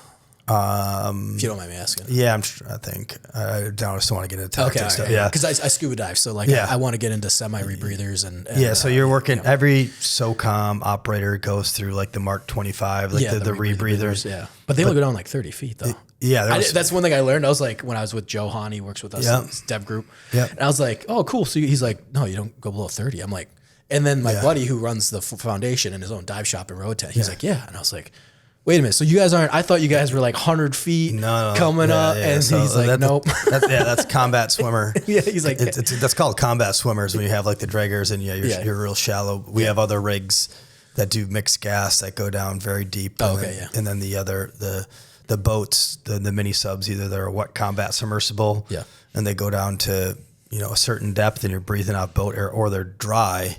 And you're going down even deeper, and then you're doing a lockout from the little boat to go do the thing. So again, you can just imagine the complexity of the mission planning and safety stops are complicated for me. 15 feet. Bro, you'll go down to the bottom for 5 minutes of work to do whatever you're going to do, and then you'll have 6-7 hours of just safety stops coming up. Yep. So like literally the whole day is for 5 minutes of the actions on. Yeah. And then just hang out. I've gone down the YouTube rabbit hole, good and bad. Yeah. So like, I'm like, fuck that. Nope. So, but it's interesting. Literally harder to fight a war in space than at the bottom of the ocean. Yeah. With everything that's trying to kill you and the pressure and the having to bring your own gear and salt water, destroying everything and communications and not be able to emit in the environment. And also you can't break the surface. Otherwise you'll get compromised if so. Yeah. That's wild. Yeah. Yeah. So a lot at stake, but awesome, sexy, really cool mission sets. And that was going all successful until 2020 when COVID started. Yeah. I was on a 4-hour tether at that point. Up to this point in my story, I think that I've kind of beat to death at it because I had good mentorship and leadership in my career. I was doing very well in the military. COVID happens. At that point, I'm still, for the most part, single. And had a girlfriend. We were getting into a relationship, but I was living on a boat in the Pearl Harbor Marina, which is on base. Yeah. The power went down. It was the first time we had like a full weekend because it was Easter. In like 2 years, we'd been on tether for this very important mission set. Boss gives me okay to go to another island. So we went to the island of Kauai.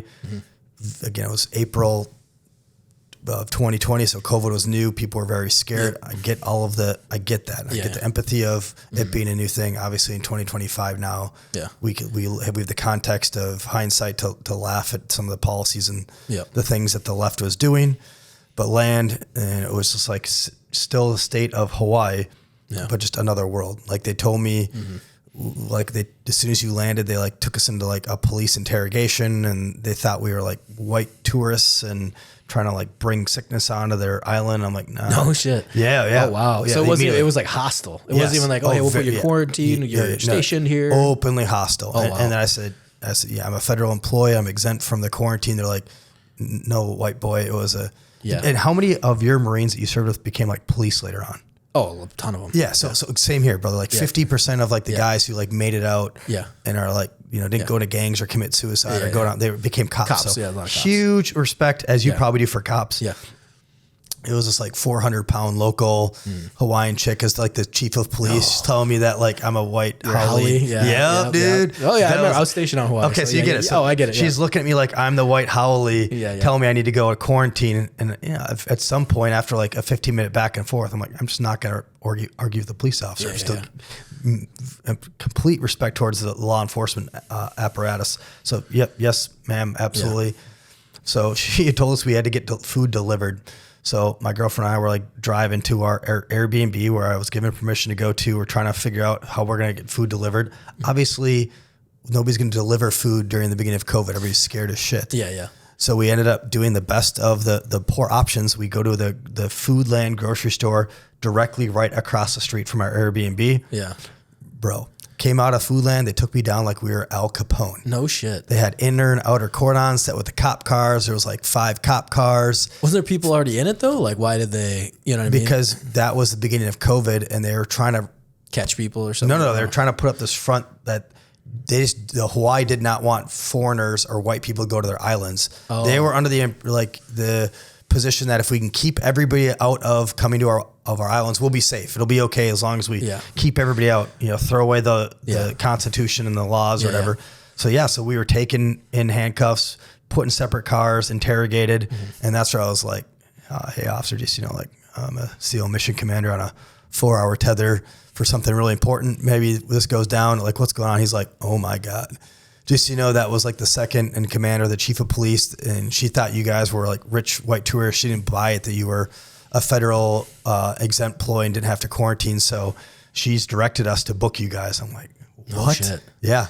So I'm like, okay, do I need to call my command then? What's going to happen? He's like, well, we didn't know this. This is all like new, but no, I got you, man. Like you are the last person we'd ever want to take down and do this to. So we'll make sure this all goes away. So cool. Took him at face value.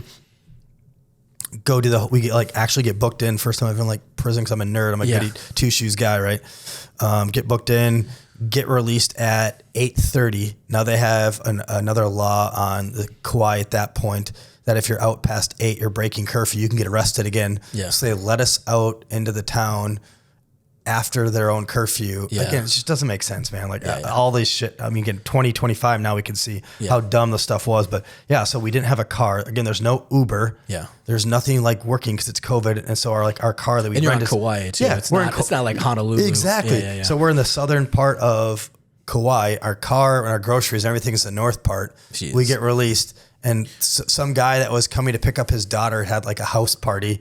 And so she was a local, but they like picked her up because she was having a house party and caned her or whatever. And so he like gave us a ride back to the north part of Kauai. Like I took that officer at face value, like, hey man, this is going away. Like you're good. Yeah. And then that next day I got a call from my task unit chief, like, hey, so you got anything you want to tell me about? I'm like, no, should I? He's like, well, you're on the news right now. Oh, no shit. Had gone to the prosecutor of the island of Kauai, who was a white guy, was running for office and wanted to like make an example of these white tourists. He didn't get the word that I was, a military guy exempt.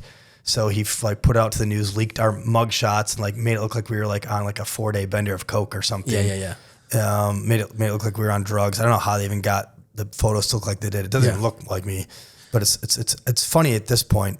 Definitely not funny then because it ruined my career. So I had orders at that point. It's important to talk about that undersea entity that I was working for.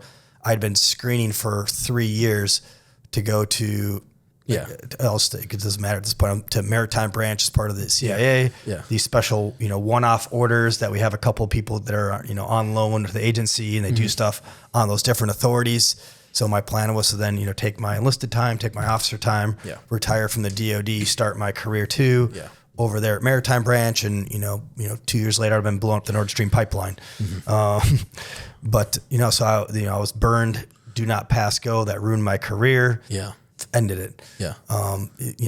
To fast forward, those charges were dismissed with prejudice because obviously you can get groceries even if I wasn't a federally exempt employee. The super woke prosecutor who was like using our mugshots to try to like become a person in office. He transitioned, cut off his genitals, and then got fired because what he was doing was illegal.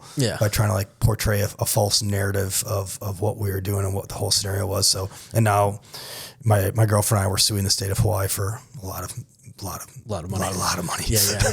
That sucks too. I mean, like we were, I was mainland Minnesota and everyone's got there. I heard some wild stuff from Hawaii, but like we were lucky because it was like first 2 weeks was fun. Like, we were pounding, wine, boxes of wine and, and mac and cheese and watching. Oh, it's fun unless you have a family or small business you want to go to church. Exactly. They lock up the churches, but they keep the rallies open. And that's then. Well, I was activated for the rally, the 2020 BLM riots. So essentially that ended my career. How long you still got to go? Like this is 2020. Do you still then have like a few? So I had about a year and a half left. Okay. And at that point, my commanding officer at the time was actually a good dude. He's like, hey, you've crushed it your whole career. You've been an awesome guy. You got a bad shake here. The shitty part was the guy, my boss's boss was a guy who was trying to make rank. Yep. Total piece of shit. As they always do. Man, he's probably the worst guy in my whole 20+ year career. So the problem was there was a rub that there was a general order given for no inter-island travel. Even though we were traveling all over the world for that mission set, we were also sharing like those rebreathing rigs. Yeah. We were like sharing those at the height of COVID. Yeah. Guys were like getting COVID. They're like, we don't care. Share your rigs. Guys going down in my unit, like not going down because they didn't get hurt, but like, hey, a guy pops for COVID, but he's living with somebody else on this, no fail, quote unquote mission. Yeah. Whatever, make it work. So they didn't actually care about COVID. Yeah. It was just all optics. Like when that thing became a blip on the radar. Yeah. Like burn everybody, burn it down. The whole unit got stood down. We handed that mission off to a partner force to execute, which they did. So good job, Israel. But yeah, that was just a terrible, and that was the first time in my career where I didn't have just awesome leadership. I didn't know. I was so blessed with great peers, great mentors, great leadership. I had never seen what terrible leadership was until that captain sold out everybody for his own, attempt to save his rank and everything. But so my commanding officer though kind of caught in between, like, hey, go take care of yourself. You've been on 9 deployments. Yeah. You go to NICO, go get your PTSD squared away, go get your TBI squared away, go get all your medical stuff. We'll down throttle you to your retirement. Yeah. You got like a few years left for retirement at this point then, or? I had like a year and a half or something. Okay. Yeah. So it's something like that where they essentially are going to like let me twilight my tour out in the darkness.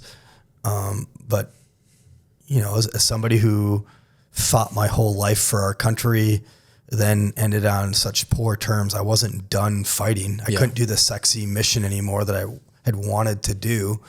But I still have, to this day, obviously, I'm still a fighter. Yeah. I still want to do things for our country. That's always been, why I wake up in the morning. So I like to tell people now, nobody cares about politics until it affects them personally. Yep. Well, that was the first time that politics had affected me personally. Because my career was ended because some people in, Kauai wanted to like use my face and misportray what had happened. And then that military captain sold me out. So, I looked at like every other problem set that I had come upon, every challenge, like what's the problem, what's the fundamental issue, and then how do I, make that my bitch? How do I, tackle the problem and provide a solution? And then, I came to the conclusion that the federal government is lacking leaders, and we need better leadership in the federal government, plainly. Yeah. And then, immediately following that happened on April 10th. That's when everything kind of went sideways for me. That was right after that. Then in Minnesota, the George Floyd. Yeah. And so all the bullshit in Hawaii where they're locked down the tennis courts and you lock down like a hike, you get a ticket if you go for a hike out in the hills. Yep. But you could go stand in a line at like JC Penney's or, go to like the big chain store. But all the mom and pops can go to, you go hike out in a mountain, get vitamin D. Yeah. And then in Minnesota, I come on the grid because at that point my operational tempo was so high, for that whole 6 years, I was just grinding every day, doing the dive, improving the fighting position, getting ready for the next big mission. I was like, holy shit, like Minnesota's on fire. Yeah. Governor Wallace isn't doing anything. The Congress people in Minnesota, the Democrats are just like, defund the police. Yeah. Like Governor Wallace is doing nothing. Minneapolis, Minnesota's on fire. And then the lib Democrat congressmen in Minnesota are defund the police. That was, Omar, Dean Phillips, Andrew Craig. They're like, what are we doing? So at that point I was like, okay, I'm going to get involved. I'm retiring. I'm going to go back home to Minnesota. I'm going to run for office. So there's some like legal gray area. I'm like, well, I'm Marine. I'm a SEAL mission pilot. I'm not going to do this the wrong way. Talk to some people in DC because that's where I was trying to get my medical stuff done. And while I was like investigating this process, turns out that if you're over 180 days left or greater in service, you have to get your service secretary an approval to do anything. So I don't know if the regs have changed, but at 2020, it was only like a 4-page document really on what you can and can't do as far as like campaigning and military service members. Obviously very cognizant of the Hatch Act and all those things. But so there was like I had over 180 days, so I submitted a request to the Secretary of the Navy, same Secretary Del Toro. He was part of the DNC before Biden selected him to be the second nav for the United States Navy. Jesus, he was prior an 05 commander in the Navy at some point. How he fit into a uniform ever. It's one of the nature's mysteries of the world. But he's a sec nav, and I heard nothing back. Yeah. So I took no action. The other part of the regulations is that if you're under 180 days, you're submitting a notification to your first flag admiral. So it's obviously notification is different than approval. I submitted the notification to Naval Special Warfare Command, which is my first flag admiral. Out of an abundance of caution, got receipt two-way communications between myself and my chain of command that I was routed successfully to Warcom 13 different times. Guess what? I saved receipts. Yeah. Because it's an important thing. Yeah. Yep, you're good to go. So then in December of 2021, my girlfriend filed, and we are essentially a filed campaign to run for Congress in Minnesota during that midterm election of 2022. Okay. All right. So I was going to run for Congress. There's precedent for this exact thing. In 2016, an Army Special Forces Green Beret ran for Congress in, I think, Virginia under the Trump administration. Do you know what happened to that guy? They tear him apart? No, not a fucking thing. Oh, okay. Because Republicans and Trump doesn't work like that. Oh, okay. Not a thing. So this whole thing was like an established precedent legally what we were doing. So in 2016, he ran an unsuccessful campaign, but completely unfettered by the military, by the Trump administration. 2021, submit the notification, got confirmation that it was approved, routed up successfully. So now my girlfriend, she's taking on, she has like one major contract, and then she has some like vendors to like her one major contract, but essentially she's the surrogate. She's running everything. I'm going around the state of Minnesota saying, hey, I'm going to, be a candidate, declare as soon as I can. I can't declare. There's a very limited scope on what I can and can't do. And it is a very limited scope on what you can and can't do as an active duty service member, as it should be, right? Yeah, you can't. Yeah, as it should be. But so I was running a very, thin line, but I had, people on the ground, lawyers that were advising me on what I couldn't do. So I was within those very narrow scope of what I could do, but essentially just being a hardworking Marine team guy. I would get the lists of who's going to be, become part of like the endorsing process. And I would literally just call them up all day, every day. I'd just go have coffees or beers or teas like, hey, this is the stuff I've done. I've been a Marine, Navy SEAL. This is how my career ended. I'm going to, run for office as soon as I'm allowed to retire. And obviously, that resonates well. Like on our Republican side, we like war fighters that are principled. And that's, my special interest is the American people and not some weird entity. So I was doing very well. And that was during the midterm election that we expected to have a big red wave that honestly didn't happen. It never really matriculated, but that seat that I was running for was a contested seat. And so as soon as the Democrats later on, as they're like doing their calculus and found out that, you have a Navy SEAL who's going to run for this contested seat, they started to mess with me. It became like a legal back and forth. And then eventually I knew it was just like bullshit. And what they're doing was just politically driven. Yeah. And so I got congressional and senatorial people involved to like look at it from my perspective. Yeah. And, thank God, one of them was named Senator Kramer from the state of North Dakota. And it's important because he chairs the underwater subcommittee on the Armed Forces Senate Armed Forces Committee for special reconnaissance and undersea missions. So essentially his main job is to make sure that these no-fail missions in undersea environments go well. And at that point, he's like, why do you have one of your 8 dudes who is trained to do this thing sitting on the bench? Like, get him the fuck out of the military. Yeah. And the secretary, so it routed all the way up the entire chain of command. Everybody in the military who's in the uniform branch said, get Schwarze out of here. His career's been ended because of this COVID thing. He's serving no value. He's taking up taxpayer dollar, and I'm only one of 8 dudes trained to do those like missions. There's only 8 dudes that are like fully qualified to do those things. So like, what is it? 15% just sitting on the bench, but they refused to let me out. And then it kind of came to a head on April of 2022, a week before I was supposed to get my DD 214 and officially be on terminal leave, the Secretary of the Navy recalled me back to Hawaii. Really? And we know it was bullshit because kind of a fun, not a fun, but like an interesting vignette is I knew when I was transitioning over from the Marines to the SEALs in 2012 that I'd already been in the Marine Corps for 10 years, but we were fat on officers. So had I gone to BUDS or failed or gotten injured, I would have gotten not kicked out, but I would have been relieved. They didn't need officers, so they were finding ways to get rid of officers. So I knew that if I'd gotten hurt or failed out, I would just, thank you for your 10 years of service. Yeah. Dude, this is the ante up though. Yeah. 2 weeks prior to my 20-year mark, Yeah. I have done everything to get my pension and benefits for a full 20-year career. Yeah. I talked to Senator Kramer's office and I'm like, let's call bullshit right now. And his staff, he's an 06 Air Force pilot, is like the liaison to the senator. Yeah. I'm like, go to the SecNav and then the CNO, the Chief of Naval Operations, and tell them that if they think I'm actually doing improper things, I'll just resign my commission.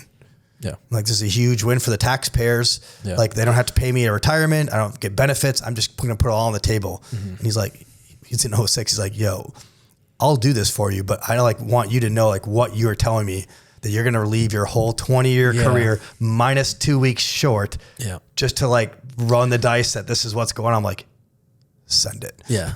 So he did. Called a meeting with the CNO, SecNav. Hey, if you think that this guy's truly being nefarious and doing things outside the scope of the UCMJ, he will resign his commission. There's an off ramp. Then there's no improper activity. There's no conflict of interest. No, we're gonna recall him. So shit. They put you all the way back to Hawaii then. Yep. So the CNO and everybody in the uniform side was on board. Obviously, it was just all stakeholders win. SecNav brings me back to Hawaii. They show me this big, 1,000-page command investigation, completely falsified, egregious falsifications. Yeah. Didn't matter. Then there's a kangaroo court of the non-judicial punishment. So I went NJPs, to So NJP, the kangaroo court again, and then this is messed up, truly messed up. That was over Easter in 2022. At the end of the kangaroo court NJP, they're like, take him away.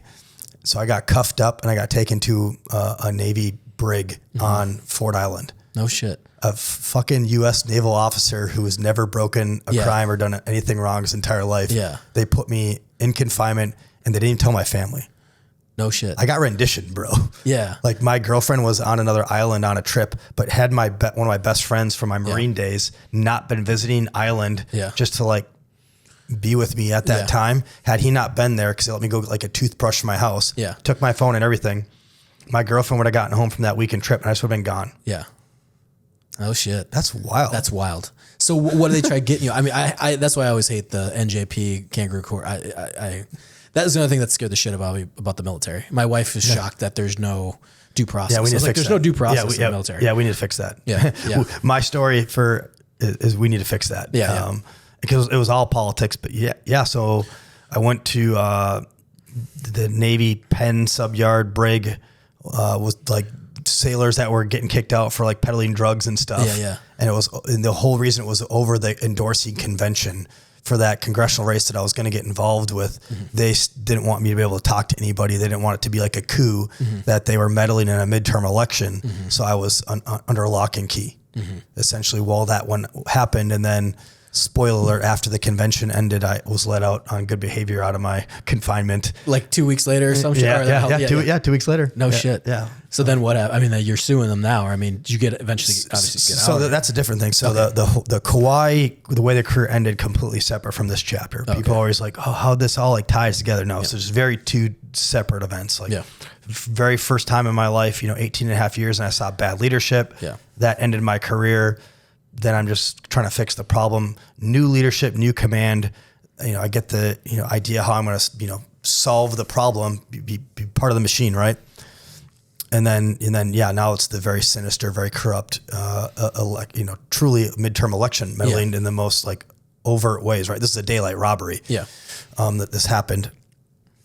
So then after I got let out of confinement, they kicked me out of Naval Special Warfare. I'm then working at a surface fleet command for the last year. They still then, after that point in my career, they submit like a roll-up essentially of my career, where for the non-judicial punishment, they like submit like all this, negative, like you suck. And I'm like, well, I know that you're saying I suck because it was a complex issue, which by the way, I was doing things wrong. You are incorrect on these things. But can you look at all of these things where, from the time I, raised my hand on my 18th birthday and was a bunch of meritorious promotions, a bunch of combat valors, the one selected for an officer, and 1% MESEPer, the one per dude selected for undersea, the 4 wins that I put up while I was here for undersea. And then this is like the most sinister thing I've ever had in my entire life. They sent a rebuttal down from my package that went with the non-judicial punishment. You were actually never in combat as a Marine. You were never received valor. Jesus. You were a terrible Marine. You were a terrible SEAL officer. You never went to combat as a SEAL officer. Just tore apart my entire 18 and a half years of existence.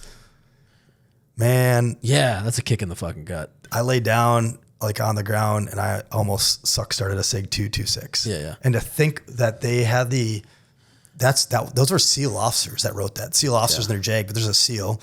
Which is sad, is that guy then went on to like be the number 2 dude at the Naval Academy. Can you imagine how much he's fucking up? Like why is our officer corps screwed up? Because that guy is now making decisions that impact the core cadets of the future of our Naval Officer Corps. The guy who completely tore down my career, where all I was a good patriot for America my entire life. In such a nasty way. And by the way, we have so many suicides in the Marine Corps and the SEALs. Like before and after that, I've lost so many SEALs to suicide. Like how cavalier to do that. That was probably the worst thing. That was worse. Other than one of my best friends dying in my arms overseas, that was the worst part of my career. Was getting that letter saying just devaluing everything that I had done up to that point.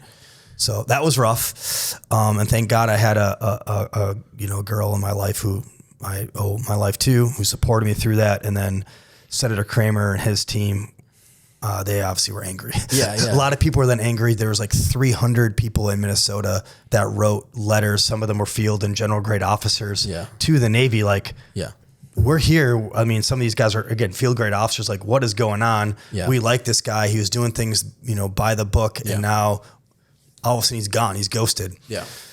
But unlike, the Marine Lieutenant Colonel Schuler, who was out there, like, talking, chirping on Fox News. I was still in the military at that time. So I just took it all. I just was silent. Just took all of it and, went inward. Then I became like political fodder, where the Republican people are like, this is a sham. You're doing all these things improper. And then the administration, because they have all the levers of power, they're like, get bent, senators. So that's what happened. And this is where the story finally turns and God's plan and the truth comes out, because in order to then keep me in, they had to take me to a military tribunal. It wasn't a court martial. It wasn't, punitive. It was administrative. But in order to just keep me from getting out and telling my story on Fox and international news, like, holy cow, this is the biggest political heist since Watergate. I was in the machine still. And so they had to take me to a tribunal. They gave me a lawyer that had never worked a case before, an ensign in the military. For like my big case, they gave me a dude who's never done a case before. I said, hey, you're just like in the civilian side. Hey, I want this other lawyer. He's a colonel. He's got, experience in doing this. They're like, nope, we're going to deny you counsel. So denying me, constitutional rights to competent counsel.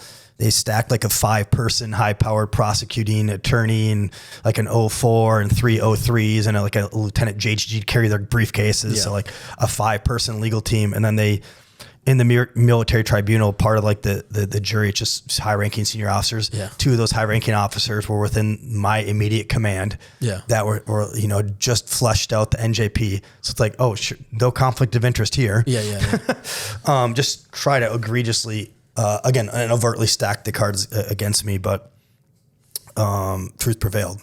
I don't know how or why that those officers did that, because I think all of those officers who were on that trial essentially ended their careers because they didn't fall in line. But at the end of the day, there was a finding at that tribunal called no basis. Yeah. So it's a kind of an important thing, because in the military world and the civilian world, it's different. In the civilian world, in order to be convicted, you have to have proof beyond a reasonable doubt. Yeah.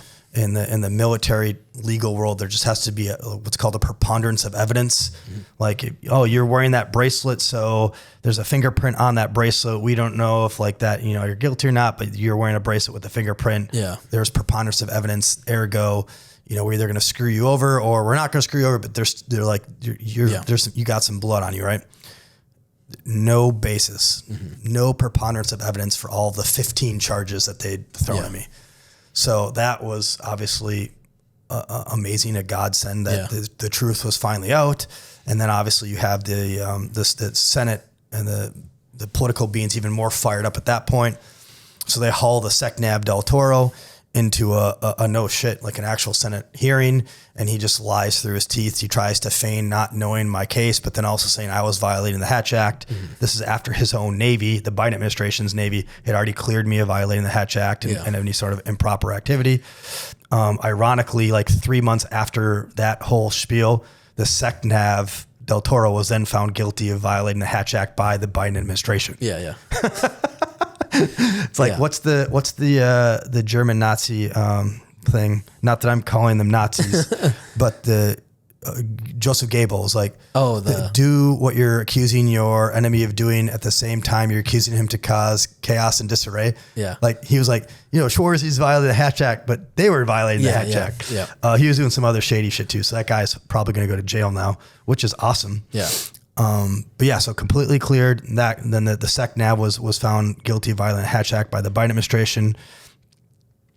But unfortunately, my military record is still in disarray to today, right now. But I have an update for you. What? As of yesterday, like no kidding, brother. Yeah. So I'm coming on your podcast. Yesterday, I got an email from the acting Secretary of the Navy, because even though Del Toro left, he like put a naval blockade in to fix my record. Mm-hmm. Because after I had this like shield of innocence, they refused to. They stonewalled the Senate, like to correct my record. But I got a notification that they're going to have the Board of Corrections of Naval Review, where now my whole case is reviewed again in an administrative fashion, and now everything will get corrected. But then it'll be really interesting and that'll happen the 17th to 21st of March. So in like a week. Oh, no shit. And I just found this out last night. That's awesome. So really cool news. Congrats. Yeah, thanks, brother. Pretty epic. Right. So huge. Yeah. But now then, this isn't a he said, she said thing. This isn't an overt. All sides agree that I was put in military confinement. That's just a fact. Yeah. I had my military career slandered. Again, it's like there's fact. And then at the end of that, there was no basis of wrongdoing by a court, by Biden's court. Yeah. So I was cleared by a court. Well, then how did we accidentally put somebody, like we have, SEALs are good guys and bad guys. We have SEALs, commit fraud, they rape people, they murder, like whatever. We don't really ruin their records. We'll like maybe put them in prison or whatever, but we don't go after their records. Yeah. So this is like a unprecedented thing, and it's unprecedented that we've.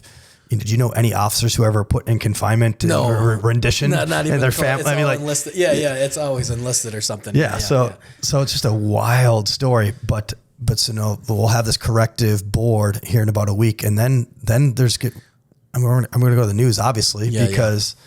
How did this happen? Like, why did this happen? We know how it happened, but they're gonna have to figure out either there's a bunch of egregiously incompetent, criminally incompetent general officers, field grade officers who are doing this to placate politicians, the politics, because they want to get promote, which is gross and illegal. Yeah. Or what I think is more likely, but I don't know, but everything else, it's not a he said, she said, but I think it's most likely is that this was directed by the Biden administration, the SecNav or the SecDef to do these things to protect that congressional seat. Yeah. And if that is proven, that's going to be national news. That's the biggest thing since Watergate, right? Yeah, like exactly, if we find the email that says, we need to stop them from running this seat. Yeah. Put them away, make it happen. Yeah. Yeah. You might be breaking news right now, brother. Yeah. This will come out Thursday. Yeah. So that's the so what. That's kind of where we're at to now. And then, oh, by the way, I still am a fighter. I still care about our government. I still care about our nation. Senator Tina Smith stepped down this last month because she was insider trading. That was a Democrat, right? Minnesota politics. And I know a little bit because Travis was like filling me in on, so we started, especially before the election, like what's going on? So essentially during that COVID time, one of our U.S. senators from Minnesota, her name's Tina Smith. She sits on the U.S. Senate Health Committee. During COVID, she was insider trading on stocks, getting rich while everybody else was locked up in all those draconian policies to the point where even like the liberal left media was like, this is too much. Yes, literally. like, bro, you got to stop making so much money. You're making us look bad. But so she was unelectable. So she stepped down and now it's a vacant seat. So I announced and filed because I'm not under the thumbs of the administration anymore. Was able to finally retire on the last legal day that the former administration was able to keep me in the military. They like legally the last day that they could keep me into, they did. And so they released me. And so that was in 2023. Since then I've just been trying to build a brand as being an honest broker, somebody who cares about America, somebody who... Well, it's fucking scary, man. Like, you know, like your whole career and they just like someone from the top's like, fuck them. Yeah. And that's it. Like I think that's the other thing that scared me about doing more time. And, you know, that we never wanted to be, you know, the saying was, you know, I'd rather be carried by 6 than judged by 12 or whatever that was. That saying was when we were in Iraq. And it's like, yeah, man, like get your story straight. I don't want to be in Leavenworth because not a mistake that we made, but because some fucking JAG officer wants to make their career. JAG is not your friend. Like we always like talk about that. Like my buddies in the guard, it was a running joke. It was like JAG's not, we had friends that were JAG too, but you know, but we joke, but like JAG's not your friend. They're not here to help you, you know, and they're here to make a career. And that's scary. It's always been scary to me. And like I said, my wife didn't know that you could go to lose rank for infidelity. She didn't know that any of that stuff. She's like, oh my God, you could do that. I was like, yeah, you think that's bad? They'll just make some shit up. Yeah. And they'll take your rank and they'll throw you in the brig. Yeah. And there's no... Especially as enlisted guys. Yeah, they have so much power. But that whole non-judicial process needs to change. It's insane. I agree with you. It's archaic and there's no accountability. I mean, look, for 2 years, there's been no accountability on the truth, no corrective action. You have all these cancerous general grade officers out there who have large impacts on our military. And then we wonder why we can't recruit, why there's always political agendas going, Afghanistan. I'm not saying what happened to me is tied to Afghanistan, but you can see. No, I know. I know. It's a very easy to tie all these general officers who are willing to completely lose their moral footing, do improper actions to advance their career. Those are the same guys that take the political positions on things instead of the war fighting positions and how we get Afghanistan. Yeah. No, I agree. I believe me. I was very involved in the evac. I was on the phone every night for 2 weeks and then another 2 months before they shut down the flights from Oz. So we managed to get some interpreters out and some families, but and then, you know, and I agree. So now that is an insane story. I'm like, oh my God. Like, cause your whole career and like that last part, I'm like, this is what seriously, like, that's the scariest fucking thing. Like going to combat, that's easy. Yeah. It's literally politics. It's politics. And like the NJP's non-judicial process, the fact that you don't get a jury of your peers. They strip away all your legal rights. Yeah. Guys would like accidentally, like they'd go up and like they discharge the 240 cause it hit a bump. So you're supposed to load, you rack it going out the gate, hits a bump, goes off. Now they lost rank. Now you're a private. You wear a lance. Yeah. Now you're PFC. Got to work your way back. You know what I mean? It's like, and those are the average guys that we did 4 years. Like, dude, that one rank loss is you're gonna be a terminal lance and you're just gonna hate your life. You know, and you get NJP'd for it. And that's the stuff I really hated. And like I said, that's what scared me the most. In fact, there was a time we were coming back. It was like my last 2 nights in Hawaii. And there was, I was driving on the H3, like, you know, bombing. Not crazy. It was like the regular 70 miles an hour. And I remember, you know, I'm getting out. I'm like, oh shit, I got like 2-3 days left to fucking out this motherfucker. And I was. Were you like on the overpass, like going to the tunnel? No, like just the regular highway H3, H1 of them, H1, H2 or whatever. So it was the highway. In the middle lane, I'm driving and I see like red lights. I'm like, that's weird. And it just starts getting faster. And I hit the brake. And realized they didn't have their fucking lights on. They didn't have their flashers on. They just had the red lights or something. I can't remember what it was. It was like a brake. It wasn't even flashers. Yeah. Dude, I hit the brake, I'm like, oh my God. And then I see the car behind me almost hit me. So then I let up on the brake and literally like came within inches of this guy's car. And then that car came within inches of me. And I remember like, holy shit, I would have been charged with manslaughter 48 hours before I was to get out. With my DD-214. You know what I mean? Like, because they're not going to be like, oh, it was an accident. Like, guy didn't have his thing on. Like, you're good to go. You can get out. We'll come back. Howley, gotcha. Yeah, exactly. Like, boom, you're going in the brig, and now I'm screwed. You know, and like, again, the whole 3 deployments, like all my stuff that I ever did was all be like thrown out the window. But dude, that's wild. Like I said, it does scare me. Like I said, that's a horrific story. Like, you know, people are like, we've been surrounded. I was like, that's awesome. Yeah, this is the horror terrible. Story. This is the horror stories that people don't hear about. Yeah. So then now you are running officially. Yep. And you know, we can go. We got plenty of time. Do you want to go into some policies and like? Sure, if you want to. Yeah. Yeah, absolutely. I mean, that's the thing is like, you know, I think we talked earlier. I don't know. I mean, the so what, brother, is you know my background. We're brothers in arms. We have a very similar background.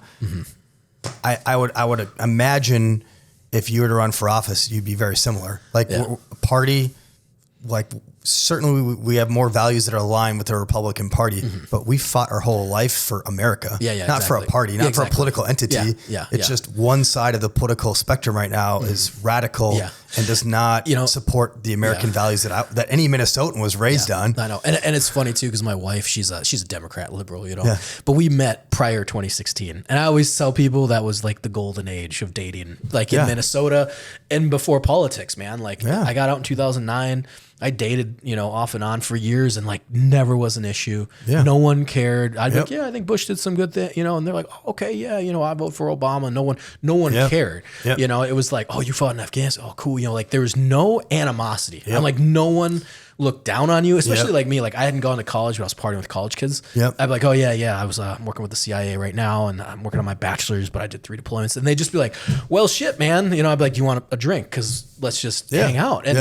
And I miss those days and me and my wife had met. When politics was boring in the background. It's not like, you know, and like, she's like, yeah, okay, whatever. You know, like it was before the Trump run, you know, so they were like, whatever, who cares, you know?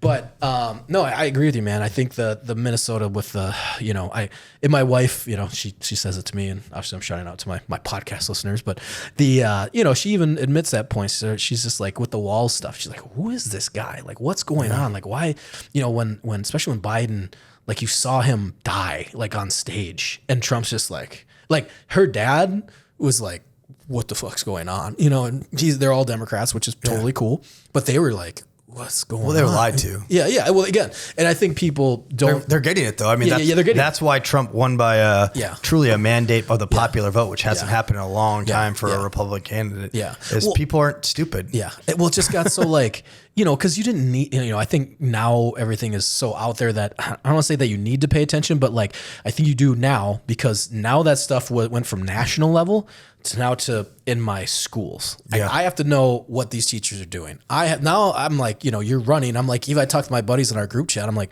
I think eventually I'm going to have to get on a school board. Like I'm just, you know, like I don't feel like running for Congress, but I'm like, you know what? Just, you know, my daughters, I need to, you know, I'm not doing anything crazy. Like, this is a problem set. I have kids. I have a vested interest now and your kids. So that's where like politics is affecting you and your family. Like this is a problem.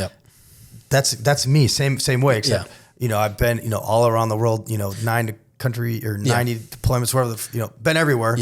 And so my aperture is up and out. Like I have you know, master's degrees in foreign policy and in nuclear deterrence. So that's where like my headspace is. But if I had a family here and kids in like the element, I would be doing the same thing. I would be, it's every PTSA meeting. I'd be going to the school boards and get on the city council. I get that. And frankly, we need, you know, I'm going to talk with you offline, brother. We need like good men and women to get into those things because they've been taken away from families. Well, people never paid attention. And honestly, you didn't have to. No one really cared until like 6-7 years ago. You know what I mean? Like who cares? Like the worst part was like your kid getting bullied by another kid, but there was no agenda. It was just like, this kid's kind of a dick. Can you please like just watch my kid, or like you know, it was like, it was nothing wild, you know, or, you know, I don't say violence. You don't have to worry about the schools transitioning your children like behind your back. Or like talking politics with them. Like it's a neutral zone. You do not, and I think when teach, not indoctrinate. Exactly. Yeah. And then they get, the teaching the Constitution is political. It's like, well, no, it's not. Like that's our country. Like these are facts. Like, so I agree with you. I think it's one of those things for me. It's I'm the same way. Like I deployed a bunch. I love the fact that you have, what was it, a master's or a doctorate in like political So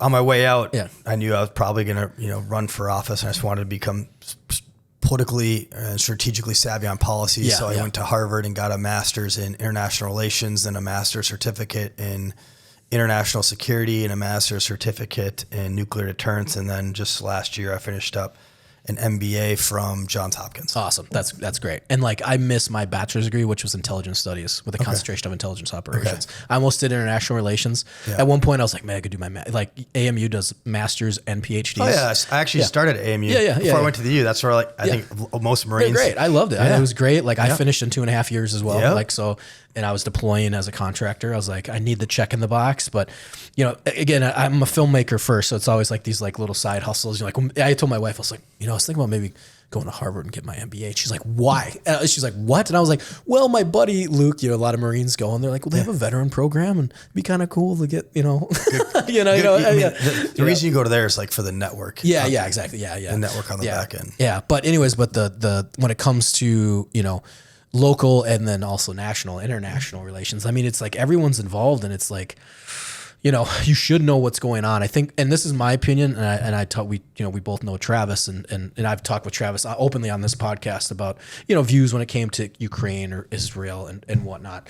It was a little foreign to me because I went over in March of 22 to like help coordinate the evacuation of orphans from Lviv in Ukraine, and getting back, everyone was kind of like, all right, yeah, we support it. And honestly, it was that getting on that plane from Chicago to Poland was the most united I've ever felt since 9/11. Like it was a crazy feeling because everyone just got on, guys like us that are like, let's rock and roll. And also I think in context, the Afghan evac had just happened. So this was like payback. Everyone was like, we can do something. Let's help. Our hands were tied for the. Was that like a U.S. contract? Was it an NGO? NGO. Okay. So it was all nonprofit stuff. Okay. Yeah. So it was amazing, and I've gone back. Was it paid or just volunteer? Volunteer. Yeah. They ended up paying us at the end. They're like, hey, thanks for doing it. I was like, oh, you didn't have to pay me. Yeah, it's not you're doing it though. But we were also, we ended up like doing a lot of mission sets, and they're like, you guys, me and my buddy Caleb were like, yeah, you guys are legit. Like if we'd like you to come armed. Back.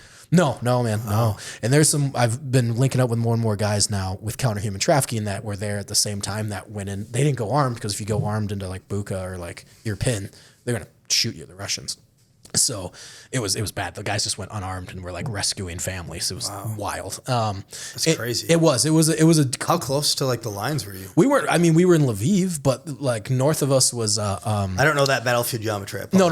So no, Kyiv is Kyiv was like on fire, and Kyiv is 7 hours away. But Lviv was like the logistics hub. So we were always trying to get to Lviv, but we were also getting on the horn. Aren't they bombing like even in civilians? In Lviv they were. Yeah, they were. Yeah, Kyiv was as well. Dude, they were just bombing everything. It was in every 100 meters. You're like, God damn it! Why am I still taking IDF? It was funny. Can I get away from this? The sirens would go off, and we're a lot of Sir combat vets. We had like civilians helping, and then it was like no shit SF Marine combat vets and contractors. And so the civilians were like, we gotta go down 13 floors to the air raid bunker. And after the second time, the combat vets were like, we're not going. Yeah. I said, unless the building shakes, we're not going down because this is like 3 a.m. in the morning. By the way, in Lviv, which was incredibly cold, in like March. But anyway, so when it comes to kind of those policies and stuff like that, because you were going for Congress, right? Like U.S. Senate. U.S. Senate. So that's good. So there's every state has 2 senators. Yep. It's a very big deal. Yep. A U.S. Senate race today costs probably as much as a presidential race did 10 years ago. Yeah. This is going to be, Wisconsin's last cycle was over $1 billion. This will probably be $1 billion race. Jeez. Very important. Yeah. And it's because, it's a close Senate. It's a very evenly divided Senate.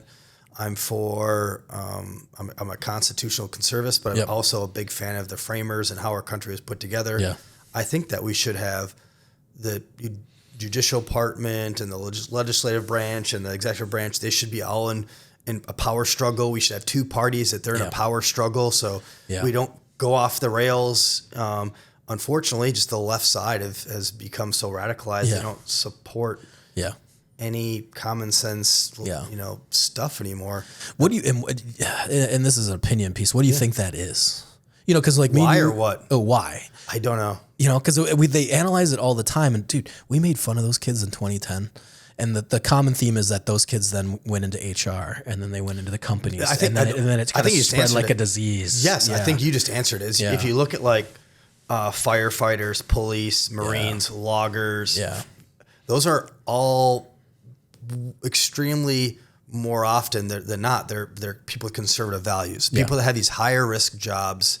They want more autonomy and they have a higher risk tolerance, but they're just for whatever reason at being conservatives. And then you have people that are social workers, people in the bureaucrats, people that are teachers, specifically in academia, and specifically, these touchy-feely people in the emotional side. They're the lower level education systems. Those are almost always Democrats. And I think that what's happened is, for whatever reason, over the last 10 years, we've become more politicized as a society.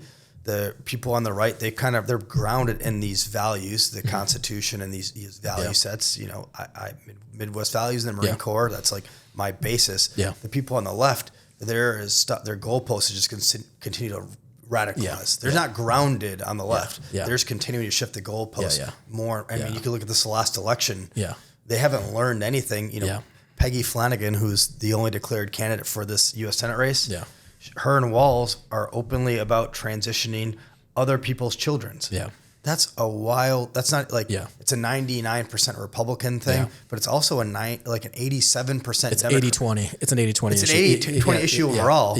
But even that specific is even more than 80-20. But like that's a crazy notion to think it's acceptable to take in other people's children from Texas and Florida and Kansas and transition their sexes without the parents in the decision tree. That's wild. And I think it's that softness too. I think that comes with it because it's a lot of people that either support it or kind of like, well, who cares? Like 10 years ago, if you would have said there's a man playing in a woman's sport, the feminists would be like, you're out of your mind. Like, no way. You're so full of shit. Oh, you're just a Republican dog whistle, blah, blah, blah, blah, blah. And it's like. And now trans chicks have every single track and field record in Pennsylvania. Exactly. And then it's like, and you're like, and you could tell when they know they're wrong, they just don't admit it. They're just like, well, they're boxed into a corner. They're boxed into a corner. And like, and racist, Nazi, fascists. Like Trump didn't put somebody in prison because he was going to run for elected office. That was the Democrats. I don't talk to me about fascists and Nazis. Exactly. I know. I have a story about true fascism. My liberal friends. I think that's just when you start going through the schools and like the education departments, and I've said this for years, and this was years ago too, was like, we need to stop federal funding of the colleges because you need to turn it back to a capitalist system because then everything gets ditched. You have to work, you got to work for what you're learning. Try to find a trade. Try to find somebody who's an electrician or a plumber or a carpenter. You can't find it. If you want to go to an art school, go to an art school, but you're going to pay $80,000 out of the pocket because the government's not going to support it. And if you want to, go for it. Like, go for it, but I like to back to the free market capital system on what we're actually, getting for. I feel bad, frankly, for all the children that you taking on $100,000 in debt to get their liberal arts degree that has no value in the AI workforce of today. And like, I think we are doing, and the public education systems, the counselors, they're doing kids a disservice by steering them into that area. But again, it's all like a self-looking ice cream cone. They got to backfill that crazy. But no. And I agree too. I think that's the thing that it's just like, well, you need to go. It's about the experience. It's like, I don't care about your experience. Like, and I've been arguing that since like day one. I was like, my friends they were, partying, have a good time. Most of them graduated 2009, 2010, right after the recession hit and all that stuff. So, I saw a lot of them go back to school and be like, I need a real degree. So they were like, well, I'll take out another $15,000, but it was the U of M. So it was like, an additional degree was only like $15,000. And like, I remember back in the day, they said that they had like $30,000 in debt. I'm like, dude, that's my car payment. You know what I mean? Like that's how much we pay for our car. Like, that's nothing. Like, it's crazy. Yeah. But I don't know. That's I kind of, like I said, I feel like the next few years, you're seeing a lot of drastic change coming from the top, which needs to happen, but it's also kind of like, I'm hoping 2020 what's for 2026 is more of a solidification of. That's a hope. I mean, I hope of like normalification. Yeah, like just like nothing wild. Just so like, that's what I'm running on, brother. I'm just trying to be the reasonable, pragmatic person who loves America. I'm not radical. The only thing radical about me is my love for our country and my like drive for, doing whatever art is needed. Yeah. And what right now is needed is some leadership. Yeah. Like, we can't take, $37 trillion in debt and expand that. I love Ukraine. I do not like Russia. Yeah. But what do we need the priority resources to? Yeah. Ukraine or North Carolina, hurricanes and Palisades fires, and Hawaii, it still needs to recover in our national emergency infrastructure that was gutted under the last administration. Yeah. If everything is a priority, then nothing is a priority. Yeah, yeah. So it's just a realistic priorities viewpoint, a pragmatist viewpoint, and the other side can't do that. Yeah. No, I agree, and I think that's the especially when it comes to Ukraine. I was arguing with Travis on that, and some others too. It's like you gotta know, you want it to end. I definitely very pro-Ukrainian, very pro-Trump, and it's like, and now they're getting into this, spat, and everyone's trying to take sides. You're like, dude, they're just trying to end it, but at the same point, this is their land. This is like Russia's a real threat. And I think for me, it kind of was weird to see that coming from a lot of the Republican side back in 2022. They're like, wow, why do we need to help them? And I'm like, well, Russia just invaded, man. They're like, well, the NATO, ICE, and I'm like, okay, there's 5 countries on NATO. That's NATO right on their border right now. That's not an excuse. Now, people feel the way they feel, and I don't think it should take full priority, but at the same point, like, you're trying to end the war. I don't know. It's just it's a back and forth. I think that's kind of. I think it's just. You just we need to remove emotion out of it. And it's a priorities thing. Yeah. So what we all agree, Ukraine, good. They've got issues, they've got corruption, whatever. But Ukraine, ally. Yeah. Russia, bad. Yeah, exactly. Okay. So what does it look like to support? It's a very nuanced, complicated question. That's the other part of the political, arena today. It's everything's binary. You're either pro-Ukraine or you're pro, Russian Nazi, or you're pro-Trump or you're, anti-American, whatever it is. Yeah. But so, there's nuances there. But when, again, this is where, like, having been all around the world and having the policy side of it, not the NATO piece, just the energy piece, the Western Europe, it's their backyard, should be their priority for the security apparatus instead of outsourcing to the United States. And then NATO, the majority of those countries weren't meeting their NATO expenditures. Yeah. So I submit that. I don't think there's an honest academic that submitted would agree that if President Trump was president under the last administration and NATO was meeting their actual spending requirements that they're supposed to be hitting, that this would have happened. Yeah. This only happened because we had weak foreign policy by the United States, coupled with Europe wasn't doing enough to manage their own backyard. Exactly. Yeah. But it doesn't matter. We're still in like the predicament we're in now. Exactly. Yeah. So how do we get out of it? Yeah.